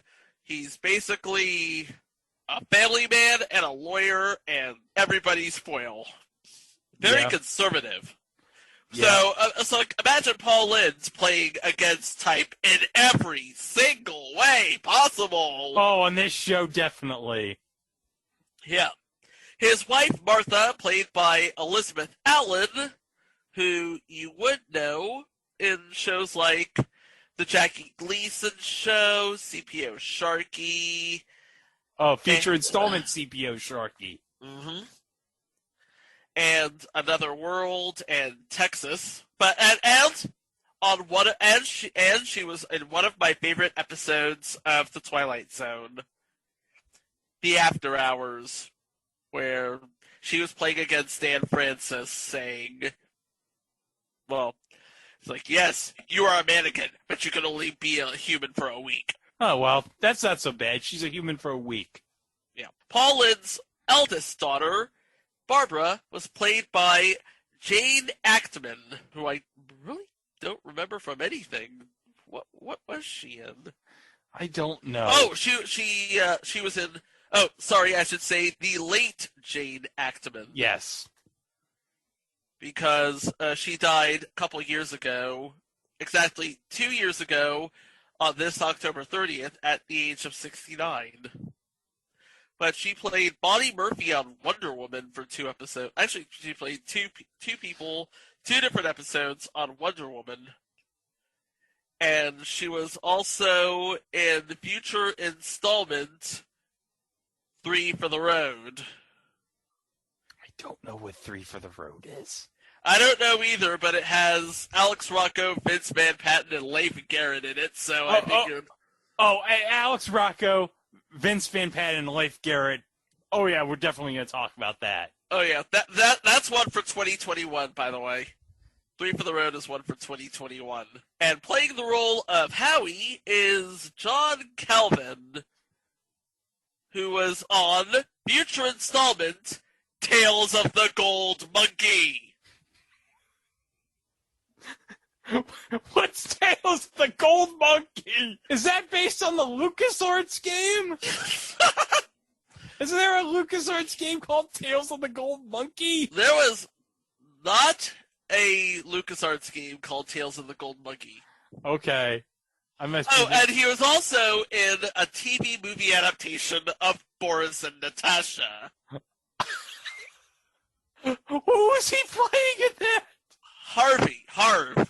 I don't know who he is, but he wasn't Boris or Natasha. That would be Dave Thomas and Sally Kellerman. Sorry, I don't see it. No. I mean, I can see Dave Thomas as Boris, but Sally Kellerman... That's going on the list. I'm putting it on the list right now. Yeah, Boris and Natasha movie and 3 for the Road. Let's just put them on there. We're putting it on the list right now. Yeah. I can just see the image of Mike in his hospital bed being like, what the is this? John Calvin was also on an episode. Mike, I know you're listening, so here it is. He was on Night Court in 1987. Oh, wow. Because as we all know, Night Court's like one of the 7 shows that... I don't know how many shows it is we come back to, but... Yeah, that's one of the many shows that we come back to. Everything comes back to that show. Okay, yeah, this is going on the list too. Future installment, What Really Happened to the Class of 65. I don't know what that is. I don't know what it is either, which is probably why it's going on the list. Well, I hope it asks what really happened to the Class of 65, because I don't know. I know what happened to the Class of 65. They were on the Murder Mystery Cruise. Oh, that explains it. What happens on the Murder Mystery Cruise stays on the Murder Mystery Cruise. That's the rule. That's the rule. See our previous episode in 102. Yeah. So, and then there's another daughter, Pamela Verdon, who played little Sally Sims. Oh, yeah. She was adorable. Oh, but that's not even her biggest role. Oh, really? She had another big role? Oh, she had the biggest role. She spent more, let's just say, she spent most of her career as a voice artist. Oh, I did not realize this. And 2 of her most notable roles. Okay. Fern Arable in the original Charlotte's Web movie. Oh, that makes a lot of sense, because who played Templeton in the Charlotte's Web movie? That would be Paul Winshow. Yes. And, are you ready for this? Okay. Lucy Van Pelt in A Boy Named Charlie Brown. Wow. So, even if this show did not last long, she lasted long. Yeah. And I'm sure... It's like, this is probably... It's like, Pamela Verdon is probably the only one who got a legitimate career after this show. Yeah. And I can bet you how she got the role in Charlotte's Web. Probably Paul Linton put out a good word for her. Hey, you should cast it with this girl I worked with. Are you talking about the college lady? No, we don't talk about the college lady. Wait, I'll talk about a bunch of other things. Okay, so those are your particulars. You have the in-laws. Oh, of course the in-laws. And, of course, they are played by probably the president and first lady of comedy at the time, Jerry Stiller and Ann Mira. And folks, if you don't know who Jerry Stiller and Ann Mirror are, please stop listening to this podcast. What are you? It's like, if you don't know who Jerry Stiller and Ann Mirror are, what podcast are you even listening to? Yeah, I don't even know why you decided to listen to this podcast if you don't know who they are. You might have heard of their son. Ben? Yeah. He's sort of a big deal. He was in Dodgeball. Yep. He was in, like, Reality Bites. Uh-huh. Whole bunch of other movies. Zoolander. Heavyweights. He's sort of a big deal. Along Came Polly. Okay, so we got the particulars out of the way. Paul Lynde, a few people who wouldn't be known for anything else.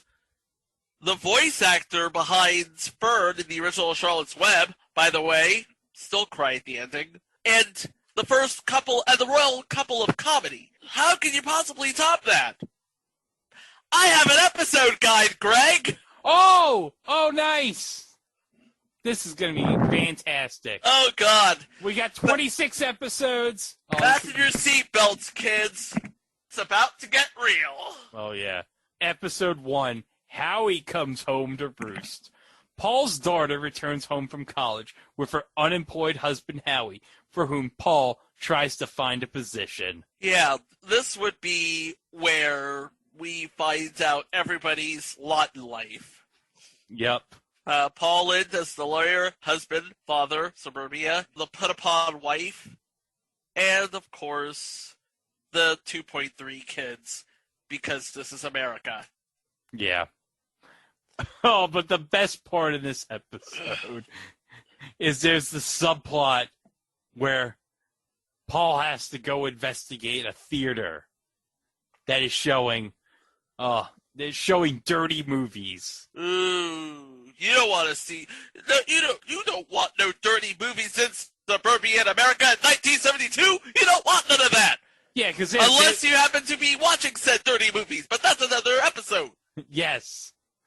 So Paul goes to the movie theater. I know this is going to sound weird to people. This doesn't sound weird at all. This is going to sound weird to people in 2020. But there was a time where you couldn't go on. There was no Pornhub. You couldn't go on the internet and search all the porn you wanted. This doesn't sound weird at all, by the way. No. Movies are different now. You lost a sense of community. Interesting. Go on. Look, years ago, before the internet, we would all go out to the movies together. Yes, this is exactly what studios are trying to bring back. An event, a place we can all go to enjoy as a community. Yeah, I mean, it used to be you give the creep show at the window a couple of bucks. You could spend all day in there off. And the joy of it was that there were people off at the same time. I mean, not that you looked at each other. It was dark. You weren't looking for the gay thing. But it gave you a sense of something bigger than yourself. And now they got rid of all these movie theaters. They're taking all the sex out of the movies. And what am I supposed to do? Go home, turn the lights off, and off in front of Charlie? No, thanks. This was completely above board, completely legit. Yeah, this was completely legit operation. So Paul has to go watch the dirty movie by his law firm to see if they're doing anything bad, anything illegal. Yep. So let's just play the clip of him watching the dirty movie. Here we go.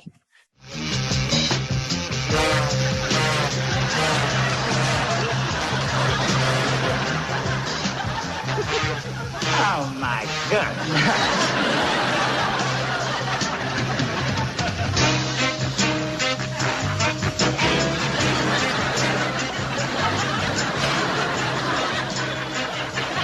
No wonder they get 750. What do you mean, shh? Nobody's saying anything up there. Oh my goodness. I need a shower after that. No wonder they charge $7.50.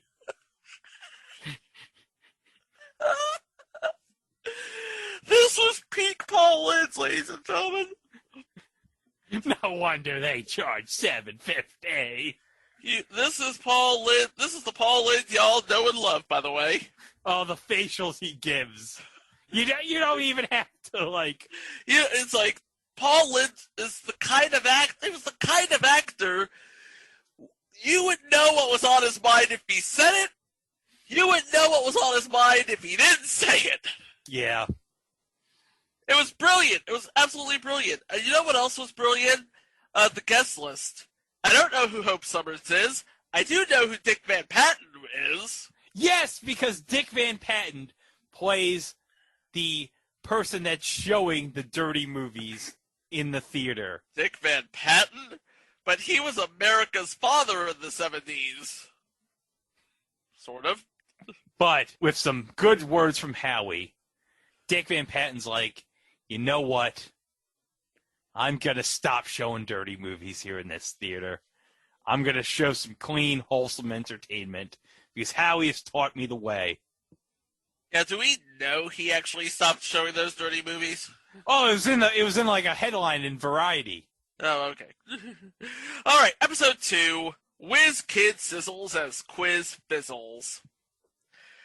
Paul Sims' encyclopedic-minded son-in-law goes on a television quiz show, hoping to earn enough money for him and his wife Barbara to move into their own apartments. I can relate to this. I too, am an encyclopedic-minded sort. I, too, have gone on a television quiz show, hoping to earn money for me and my wife to move into my own apartment. Except for one thing.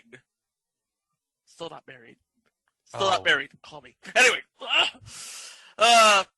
And again, because 70, high 70s, game shows are about to blow up huge. And one of the people, Jimmy, a guy named Jimmy. Not little Jimmy, a guy named Jimmy. There's a guy named Jimmy, played by Anson Williams. That Anson Williams? That Anson Williams.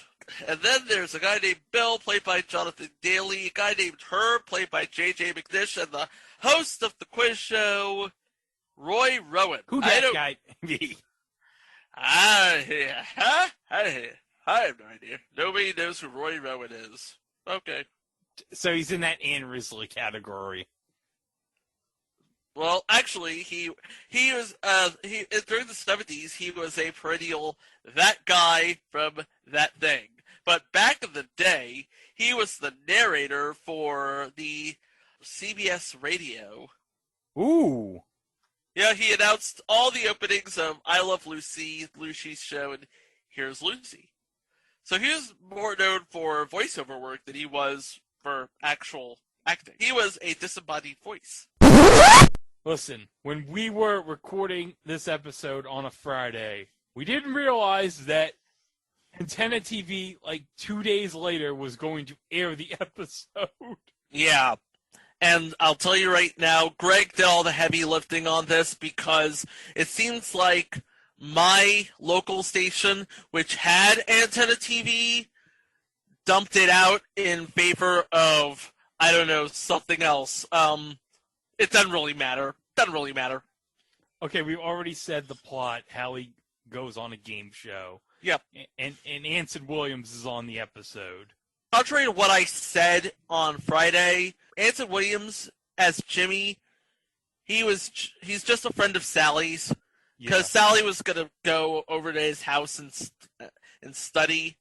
And Paul, because he's Paul, had a bit of a conniption about it until he actually met Jimmy, and turns out he's the son of the big shot sponsor of the quiz show, and turns out they want to pay him cash. They want to pay Howie cash money for all of his answers. Oh. No, that's not good. No. But yeah, Anson Williams, think about Anson Williams as Jimmy. There is a lot of do you know who my father is on this episode. Oh yeah, there's a lot of that. So anyhow, like I said, Greg did all the heavy work. I was able to get a copy of the episode. I watched it at work today, and whoo, yeah. You know, on that game show set, there was so much orange, my TV was going to tap out.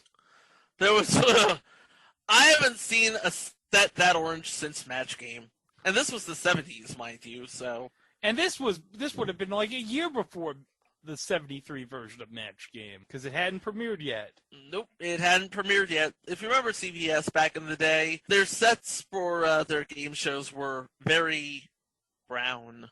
Muted, warm colors. Okay, so Howie, because he is Mr. Smart Guy, decides to totally pile it on and ultimately wins it. But here's the thing.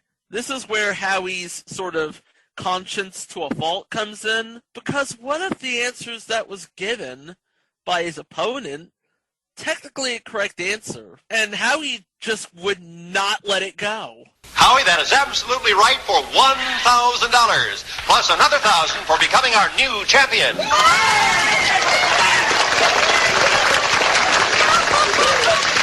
Just a minute, what about him?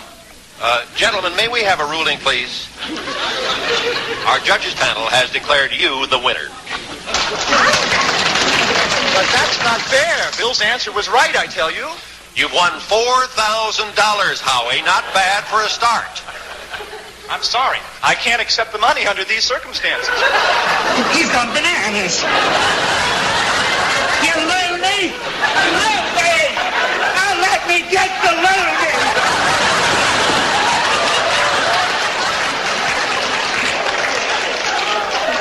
And now we have a brief message from our sponsor. When Howie gets home, I'll have a brief message for him. As in, at all. As in, like, ever. It's like Howie was not going to let this go.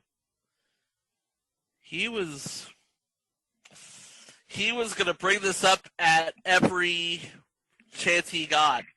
You know what? There's a clip that explains what happens between that moment and the moment Howie gets home. That explains it far better than I could. You're kidding! Hold on. Wait till you hear this. My father says the network switchboard has been lit up with calls from people who saw the show. I guess we weren't the only people you disappointed. I'm sorry if I got your father in trouble, Jimmy. No, you don't understand. You're a big hit. The producer's crazy about you, and he wants you back on the program next week.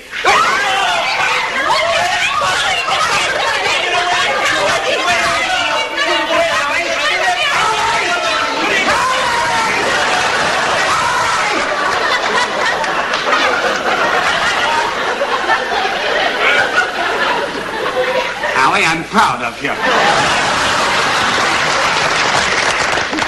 Especially your integrity. I don't know what to say. Will you do it? Do you want me to do it, Mr. Sims? Dad. I'll do it. You won't regret this, Howie. I hope not. And I hope the MC isn't sore at you. Why? Because he made a little mistake and Howie corrected him. It happens all the time.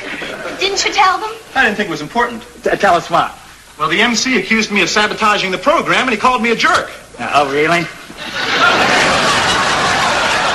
Well, I'm afraid I lost my temper. Howie punched him in the nose. The MC? Well, he's the client's nephew. And you didn't think it was important. Why, you big jerk. Didn't he like threaten the host or something? He punched his nose in. Threaten what? Can't threaten. He punched his nose in. Why would he do that? Because he has no idea how to act in public, I guess. I don't know. Like we'll say later on the episode, for a guy with a bit high IQ, Howie is not that bright. You know who he reminds me of? Who? Dauber on Coach. It's like, yeah, he's smart, but he's not really that smart. He has no common sense, I guess. Are we saying that Howie on the Paul Lynde show was the 1970s Patrick Starr? Yes, that's exactly what we're saying. That sounds about right, yeah. Okay, so doesn't Jimmy get like a call and Paul figures it all out at the end? And you know what? Just play the clip. Yeah, let's play it. Just play the clip. Hello? Yes, he's right here. Hello? Sure, Dad, but... I know, Dad, but... Well, they got Howie sore. Yeah, I'll tell him. Let me save you the trouble, Jimmy. The sponsor just talked to the producer, right? And they don't want Howie back, right? In fact, they wish they could eliminate him retroactively. I'm going upstairs and go to bed. I'd like a cold compress, a pitcher of martinis, and hold the remote. Want me to come with you? Only if you don't mind watching a grown man cry.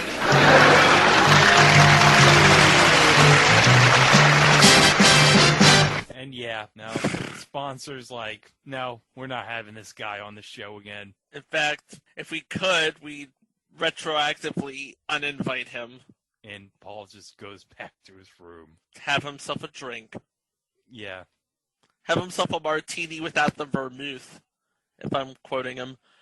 All right, we're done with episode 2. Now let's go back to past Greg and Chico as they discuss the rest of the run of the Paul Winshow. Episode 3, The Landlord.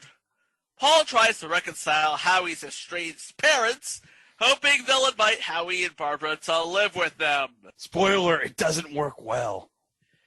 What did I say in this podcast? Status quo is king. Yup. So we're going to see the best acting out of Jerry, Stiller, and Ann Mira in this episode. But that's all we're going to see. Because Howie, he ain't going nowhere. No. They're not going to take him back. Because how funny would that be? Yeah, it would just be what?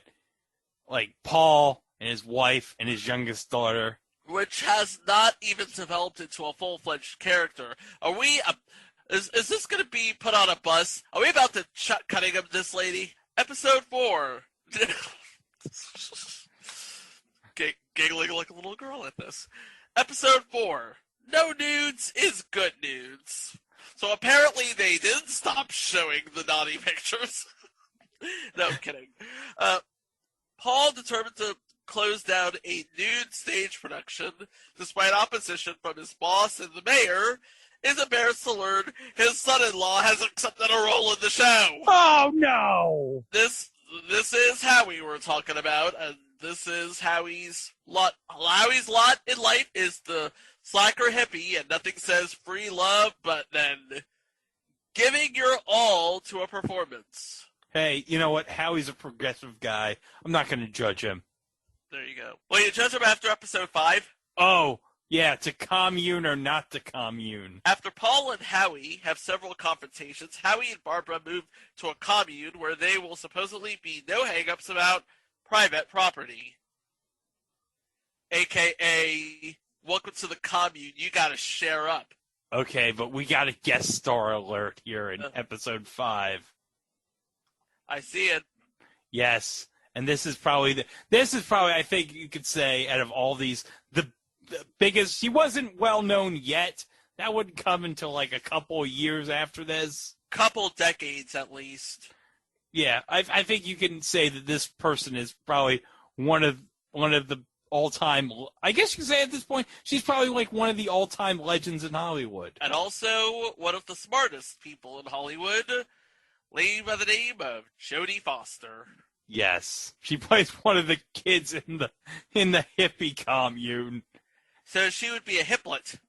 Yeah, and she gives Paul some of the business, and she talks about how they let her watch Johnny Carson.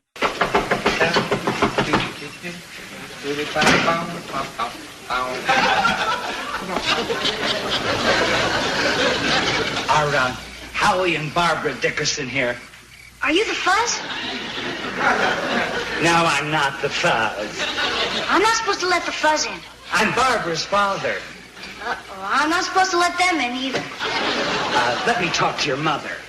Which one? picture of my mother. Just what a father wants to hear. Pardon me, young man, but I'm looking for Howie and Barbara Dickerson. He's meditating. Well, can't he hear me? Only if you're Buddha. Look, I'm not going to stand here and play straight man to you. I want to talk to Howie. Hey, Jericho. Yo. What happened to that goat cheese I bought this morning? I ate it. Everything I put in the refrigerator, you eat. Well, that's why we took you in. You have good taste. What's his problem? His cheese is your cheese. Daddy, what are you doing here? Same thing all the straights do. He's going to talk you into coming home. Why aren't you in bed? I'm staying up to see Johnny Carson. Remember, Johnny Carson would still be on. If you have the Johnny Carson TV on Pluto, you know that Johnny Carson was on a very long time. So Johnny Carson be like, what? Like a decade into his run at this point? About a decade, yeah. Yeah. So we're starting to see the running joke here. Episode 6. How to be unhappy, though poor. Paul has a few days off, and in order to get his genius son-in-law out of the house, and hopefully into a job, tells him he's been fired. Howie immediately becomes so busy putting the household on a tight budget that he hasn't time for job hunting. This is a classic case of you completely missed the point, Howie. So he's like, you know what? I'm gonna binge the budget instead of seeing, oh man, I need to get a job. I need to work. I need to get money for everybody. Yeah, he needs to... For someone with a 185 IQ, Howie is not that bright. He's a slacker. Slacker. Episode 7, Pollution Solution. Paul's home is full of demonstrators against a polluting oil company when the president of the company, Paul's client, arrives for a consultation. Oh, this isn't gonna be awkward at all. Yes, so you have shenanigans all about in this episode as... We have Paul, the firm he's representing, versus Howie and his hippy-dippy friends. Yes, and not only that, but Sally is covering the protest in the house for a school project. This is just going all over the place. Yeah, this plot is bonkers. This is weird. It's like, this is the weirdest thing I think I've ever seen. And I'd like to say I've seen a lot. But we all know what happens because status quo is king. Right, Yeah. Greg? Yes. Episode 8. To Wed or Not To Wed. Paul learns that the marriage of his daughter to Howie is invalid due to a technicality. What? Ooh. Oh. So, now it's not so official. Or maybe it is. I don't know. Because, hey, Barbara is her own woman. She's a free-thinking woman. She's her own woman. She can do what she wants. But there's a minister here played by Chuck McCann, so I'm guessing they're going to go through with it. And, oh, by the way, this is the return of Barney and Grace Dickerson, played by Jerry Stiller and Ann Mira. Yes. So, shenanigans abound. We all love it. It's awesome. Now, we haven't, now, correct me if I'm wrong, but we haven't talked about Sally much, have we? We talked about her a little bit. Little bit. She was the focal character in episode 9, Unsteady Going, right? Yes. Okay, so when Paul orders his daughter Sally to break up with her boyfriend, she runs away from home.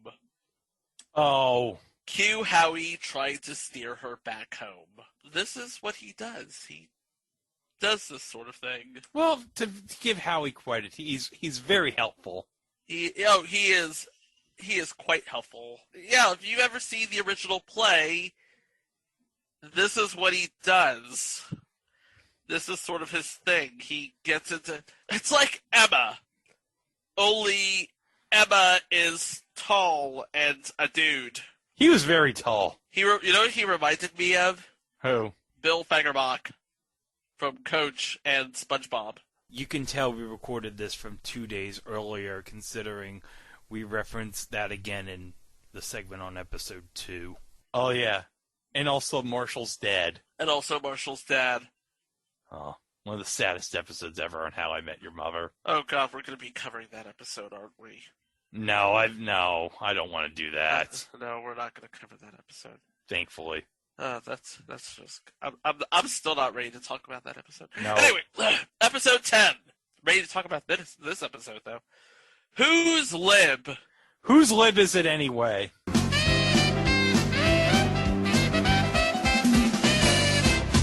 Paul's hopes for a gorgeous girl as a vacation replacement for his secretary fade when son-in-law Howie applies for the job. Good night, everybody.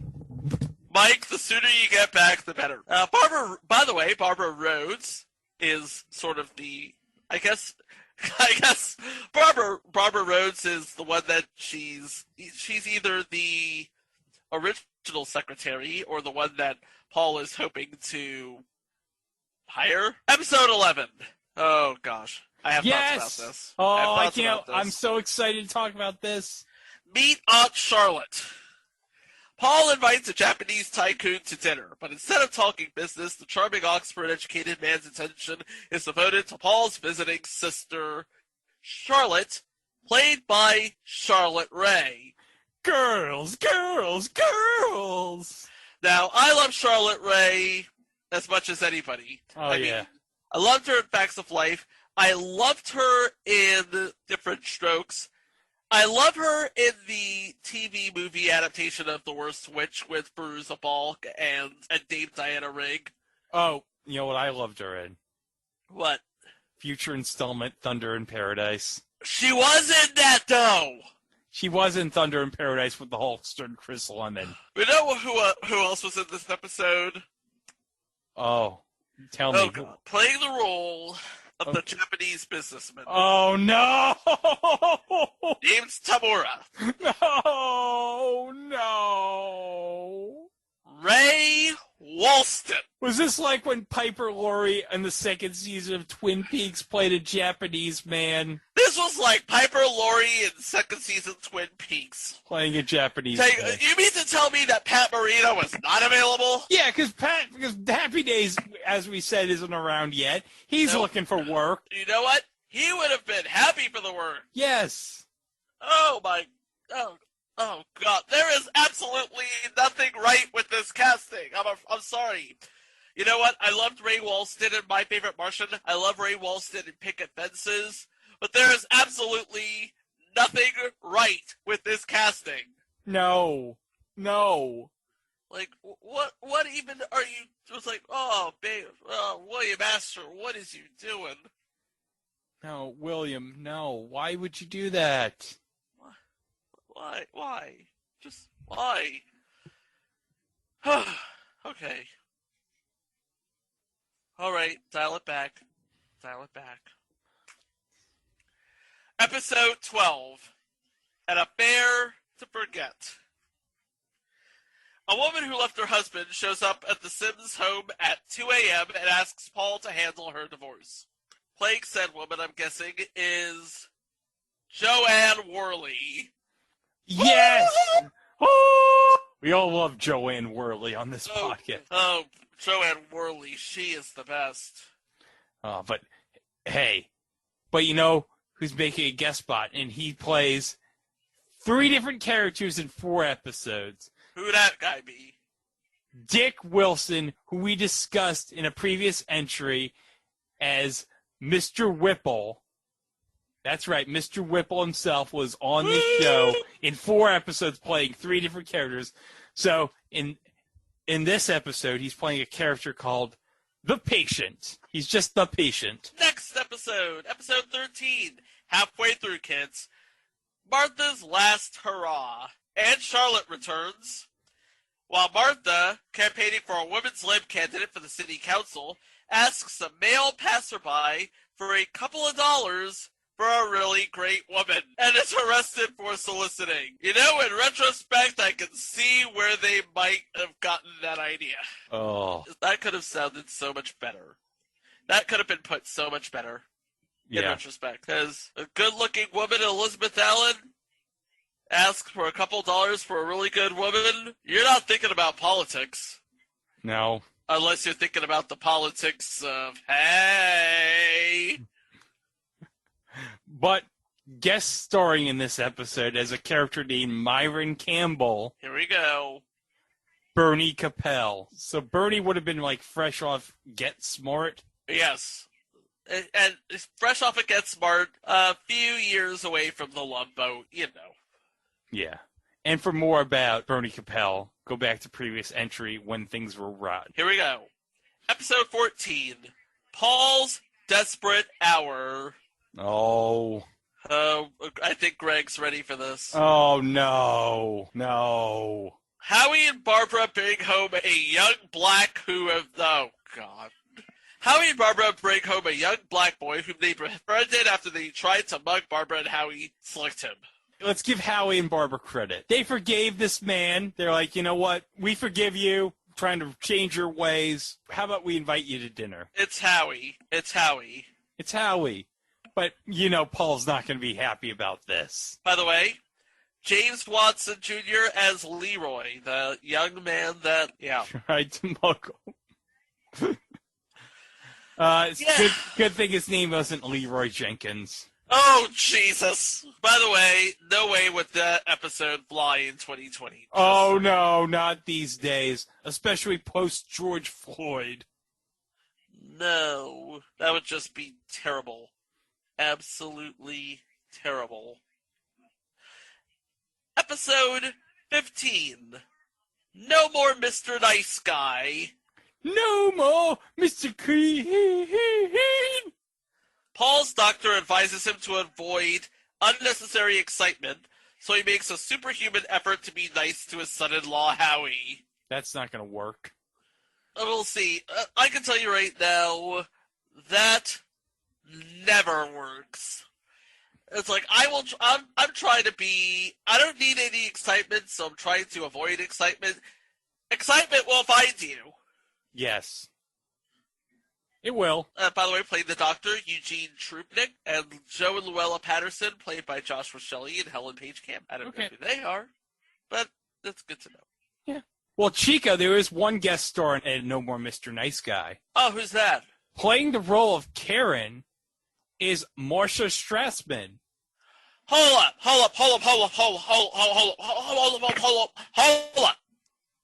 Marcia Strassman. Yes, Julie Cotter. Julie Cotter. Yes. From Welcome Back, Cotter. Yes. What's she doing up there? Well, this is only, about another 4 years before Welcome Back, Cotter? Yeah. I'm just trying to figure out what's her role in, trying to calm Paul Lind. I don't know.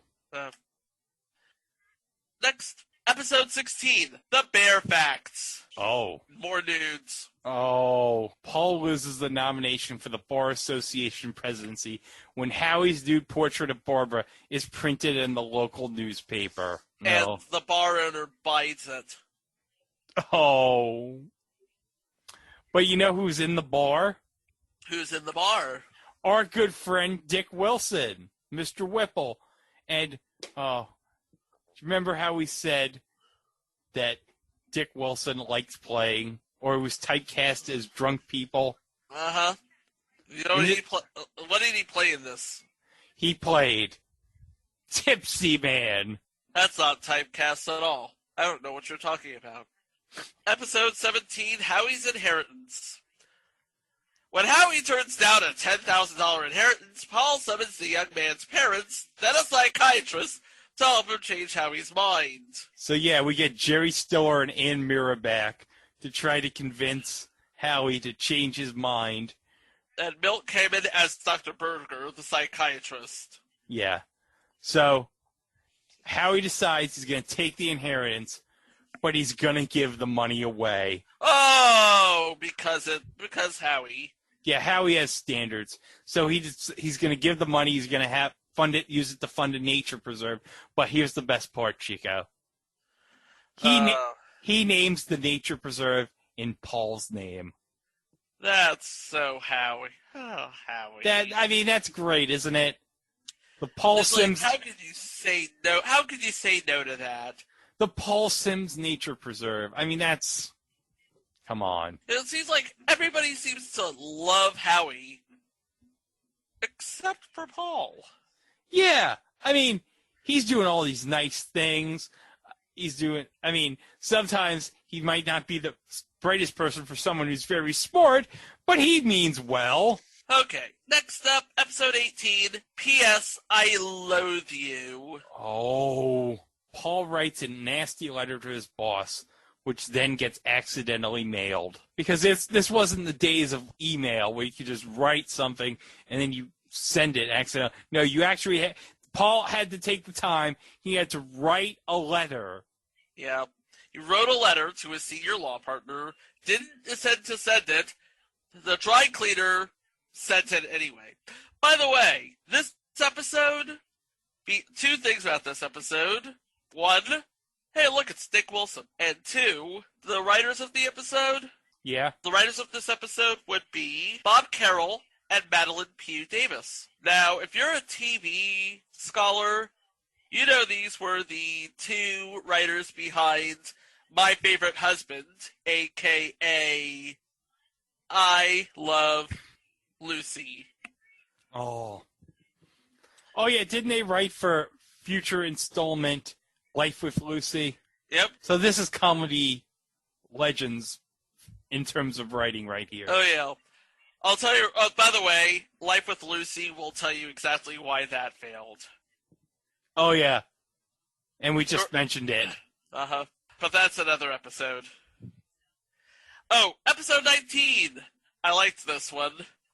Oh. The unbelievable chemistry between Paul Lynde and everybody else, and Howie and everybody else.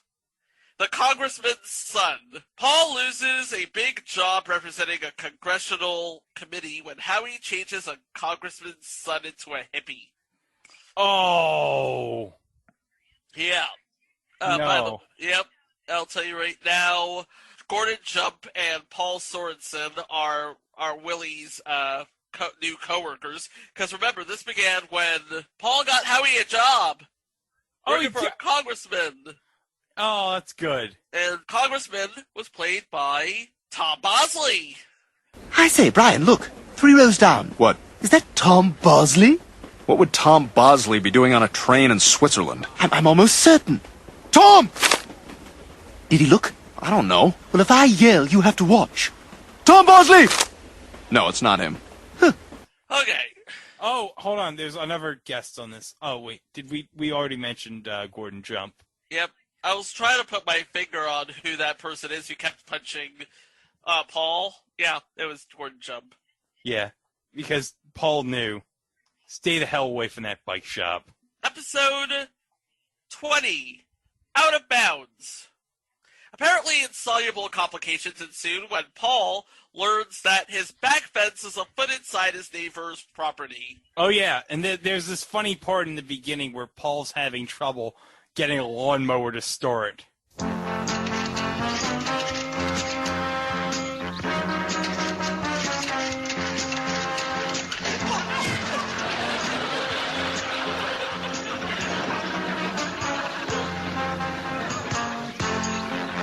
Hi there. Hi. Have you tried choking it? I even tried kicking it to death. I suppose you've got your gas line open in your air vent. I suppose so. If it doesn't start soon, I'm going to trade it in on a goat. He kicked the lawnmower. I think he kicks the lawnmower, and it goes right into the pool. Oh, yeah, there's something that we didn't mention. There was like an indoor pool on the set of this show. Wow. And there was all sorts of shenanigans at the pool. Like, Paul would go into the pool. Like, there'd be, like, shenanigans. There's, like, one episode where Howie's going underwater and trying to in his scuba gear, and he accidentally gets Paul's alligator skin briefcase wet.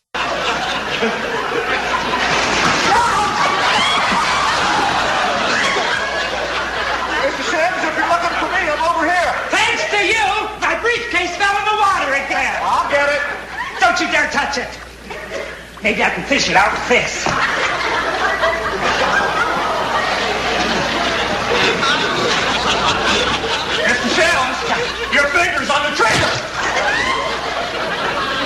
Oh, my goodness.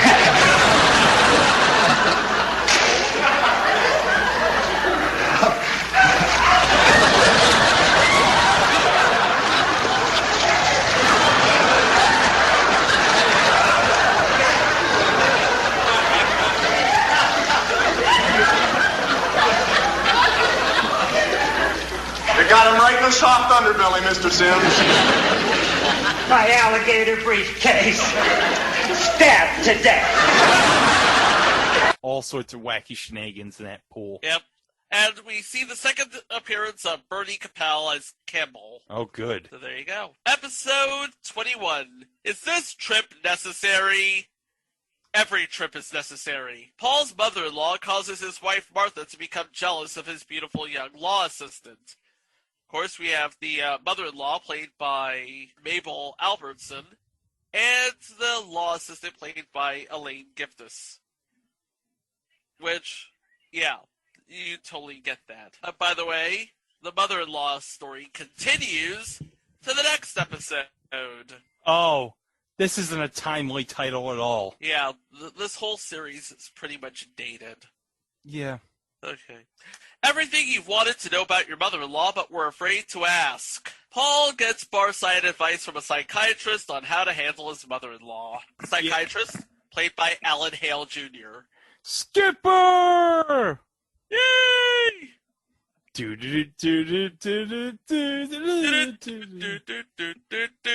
Yeah.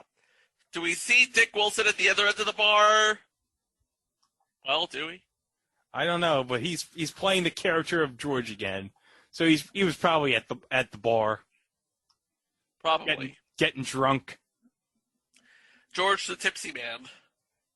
Do we know that George was the Tipsy Man? That's another one of those lifelong questions there. Yeah.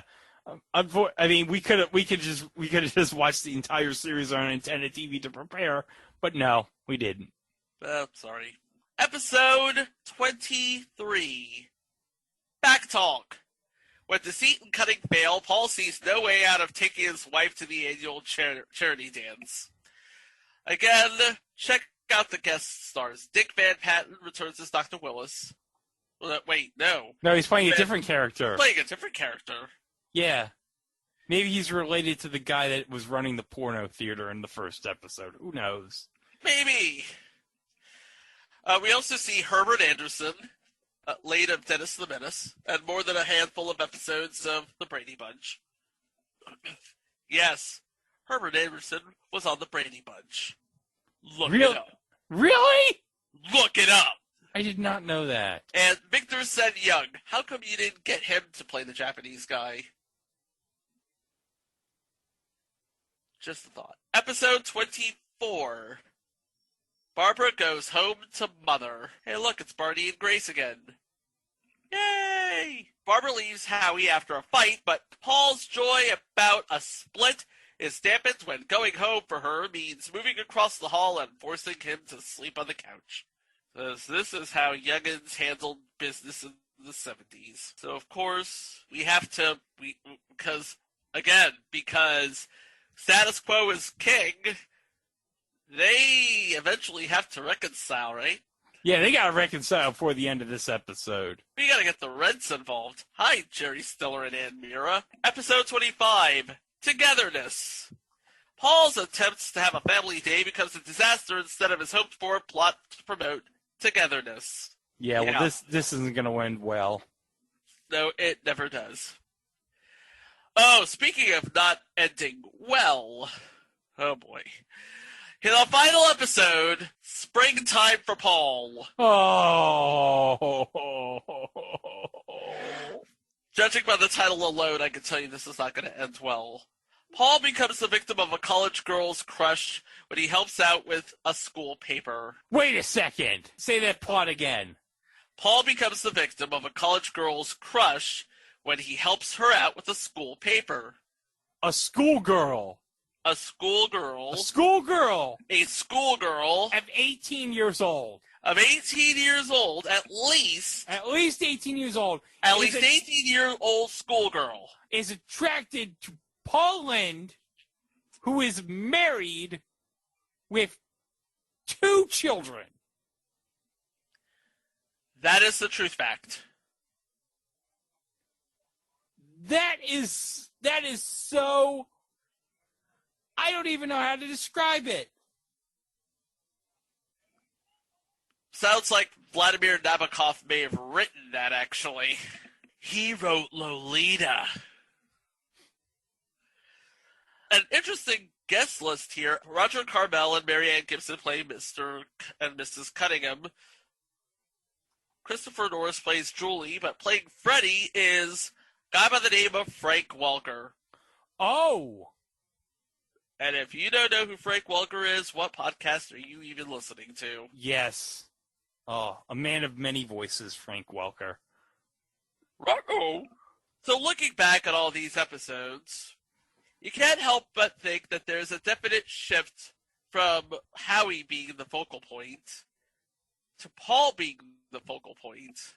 Yeah, it's kind of like a Simpsons thing, where in the beginning it was all about Bart Simpson, and then somewhere along the way, the show became about Homer Simpson and his wacky shenanigans. Yeah. I'm looking at all the episodes, and it sort of kind of happens around maybe episode 8, the wedding episode. Yeah. Because episode 9, we're starting to learn more about the rest of the family. And then episode 10 is basically Paul at work. Yeah, it's basically the shenanigans of Paul Lynde while he's working. Yeah, but you still get a little bit of Howie, this show definitely starts to play more to Paul Lynde's strengths than all of the other casts. Yeah. Which is, I guess, I totally get why the show sort of kind of went off the rails then, because, again, you have this is supposed to be a family unit, and Paul Lynde is supposed to be the father, and all of a sudden, he's the focal point. Yeah. It's like you almost want to say, in spite of the rest of the family. Well, one of the problems with this show was, okay, what was opposite it on ABC on the schedule? This show is on ABC. Yes. On NBC, it was Adam 12. Yes, a big hit for NBC. And the biggest hit on CBS, up to that point anyway, The Carol Burnett Show. Yeah, this show didn't have a hope in hell. No. Not against that competition. But even if it wasn't up against that competition, I don't think it would have lasted, because as soon as the show aired, they just totally savaged it in the press here. They compared this, and this is from the bootleg files out of filmthreat.com. This show lacked all the controversial and topical issues brought up by All in the Family due to ABC's continued restriction on social issues at the time. Remember, this was the same network that aired The Brady Bunch and The Partridge Family. This was despite Lynde's rewrite of the show's dialogue in an effort to make the show more lively and comedic. Yeah, you can see why this didn't work. Yeah, basically, they tried to... It's like they tried to fit a family show around a guy who was, to be honest, not used to being a family man. No. Nothing about Paul Lynde says family man. Like I said earlier, it's like Paul Lynde was playing against type in every way, form, or facet. But you know what? He is the professional. He somehow found a way to make this work. He gave his all to that role. You can watch the show, and you can tell that he was not holding back anything. Yeah. This was Paul Lynde, well, outside of Hollywood Squares, this was Paul Lynde at his Paul Lindiest. Yeah. So, of course, after this show was canceled, Paul Lynde would go on another show on ABC and join the cast of a failing show in future entry, Temperatures Rising. Yep. Yeah, I don't think that's on the list. We're going to include that. It's going on the list right now. Yeah, well, we got to look. I hope I didn't put that on there. But yeah, Temperatures Rising. We're definitely going to cover that at some point. It had Cleavon Little in it. Oh, yeah, we're definitely going to cover that at some point. Oh, yeah, Paul Lind, Cleavon Little. We're definitely going to have to cover that immediately. Yeah. But Paul Lind had to fulfill his contract to ABC, and one of the last things he did to fulfill his contract with ABC, we'll cover eventually. Wink, wink. But this show has kind of found recently some new life because a couple of years ago, Antenna TV aired the entire run of the show. All 26 episodes. All 26 episodes on New Year's Eve 2018. And we have the promo for it right here. You may know him or have forgot he was funny with that witch. And when New Year's Eve had an empty slot, Antenna TV made a switch. By design we picked the Paul Winshow, cause his last name at the least sounded like the middle of Old Lang Syne, so we made a TV beast. It's called the Old Lang Syne, my friend, the Paul Winshow Marathon. The show is rare and we hope you'll watch New Year's Eve from 6 to dawn. Old Lindsay. Old Lindsay. Get it, Chico? Old Lindsay. Because his last name kind of sounded like the middle part of Old Lang Syne. Yep. Yeah. That is the cleverest way for a New Year's Eve marathon ever. Because his last name kind of sounded like Old Lang Syne. Yep, Old Lindsay. Paul Lindsay. You know what? His first name, his last name, sign. Paul Lindsay. Now I get it. Yeah. But yeah, Antenna TV also airs this. If you're a real insomniac, folks, you can watch it every Sunday morning on Antenna TV at 5:30 a.m. Or you could just let your DVR do all the work for you, you lazy bum. Yeah, I'm talking to you, Howie. Oh, by the way, Chico, at 5:30, they are playing the quiz show episode. Oh, I am recording that. You know what? I got an idea. We'll record it. Do I still have Antenna TV? Do you still have Antenna TV? I'm looking to see if I still have Antenna TV. Okay. I do not have Antenna TV. This is bullshit. Well, you know what? I can record it. I can put it on a DVD. I can burn the file off the DVD. I can rip it off the DVD, and I can upload it to Google Drive. Nice. It'll take a lot of work, but I can do it. Nice. Every Sunday morning at 5:30 a.m., you can watch Paul Winshow. On Antenna. Yes. And if you don't have Antenna, there's somebody actually ripped the entire season. Or at least most of it. Most of it. And put it on YouTube so you can watch it there. Your heart's content. But yeah, sounds weird, doesn't it? Paul Lind. I'll say this one more time. Paul Lind, conservative lawyer, married father of 2. Sounds crazy, doesn't it? Yes, it does. But for 26 episodes back in 1972 and 1973, it was a thing on TV. It was. But you know what else is a thing on TV? What's that? This podcast. Not exactly a thing on TV, but that's the title of the show. Yeah, well, of course it is. It's also the title of the website. It was a thing on TV.com. There you can listen to all our other episodes. We have 104 episodes worth of content. And, of course, we cannot forget... 103. This is 103. Yeah, no, but we're talking about minisodes and such. Oh, wait, hold on a second. Minisodes? Well, let's just say over 105.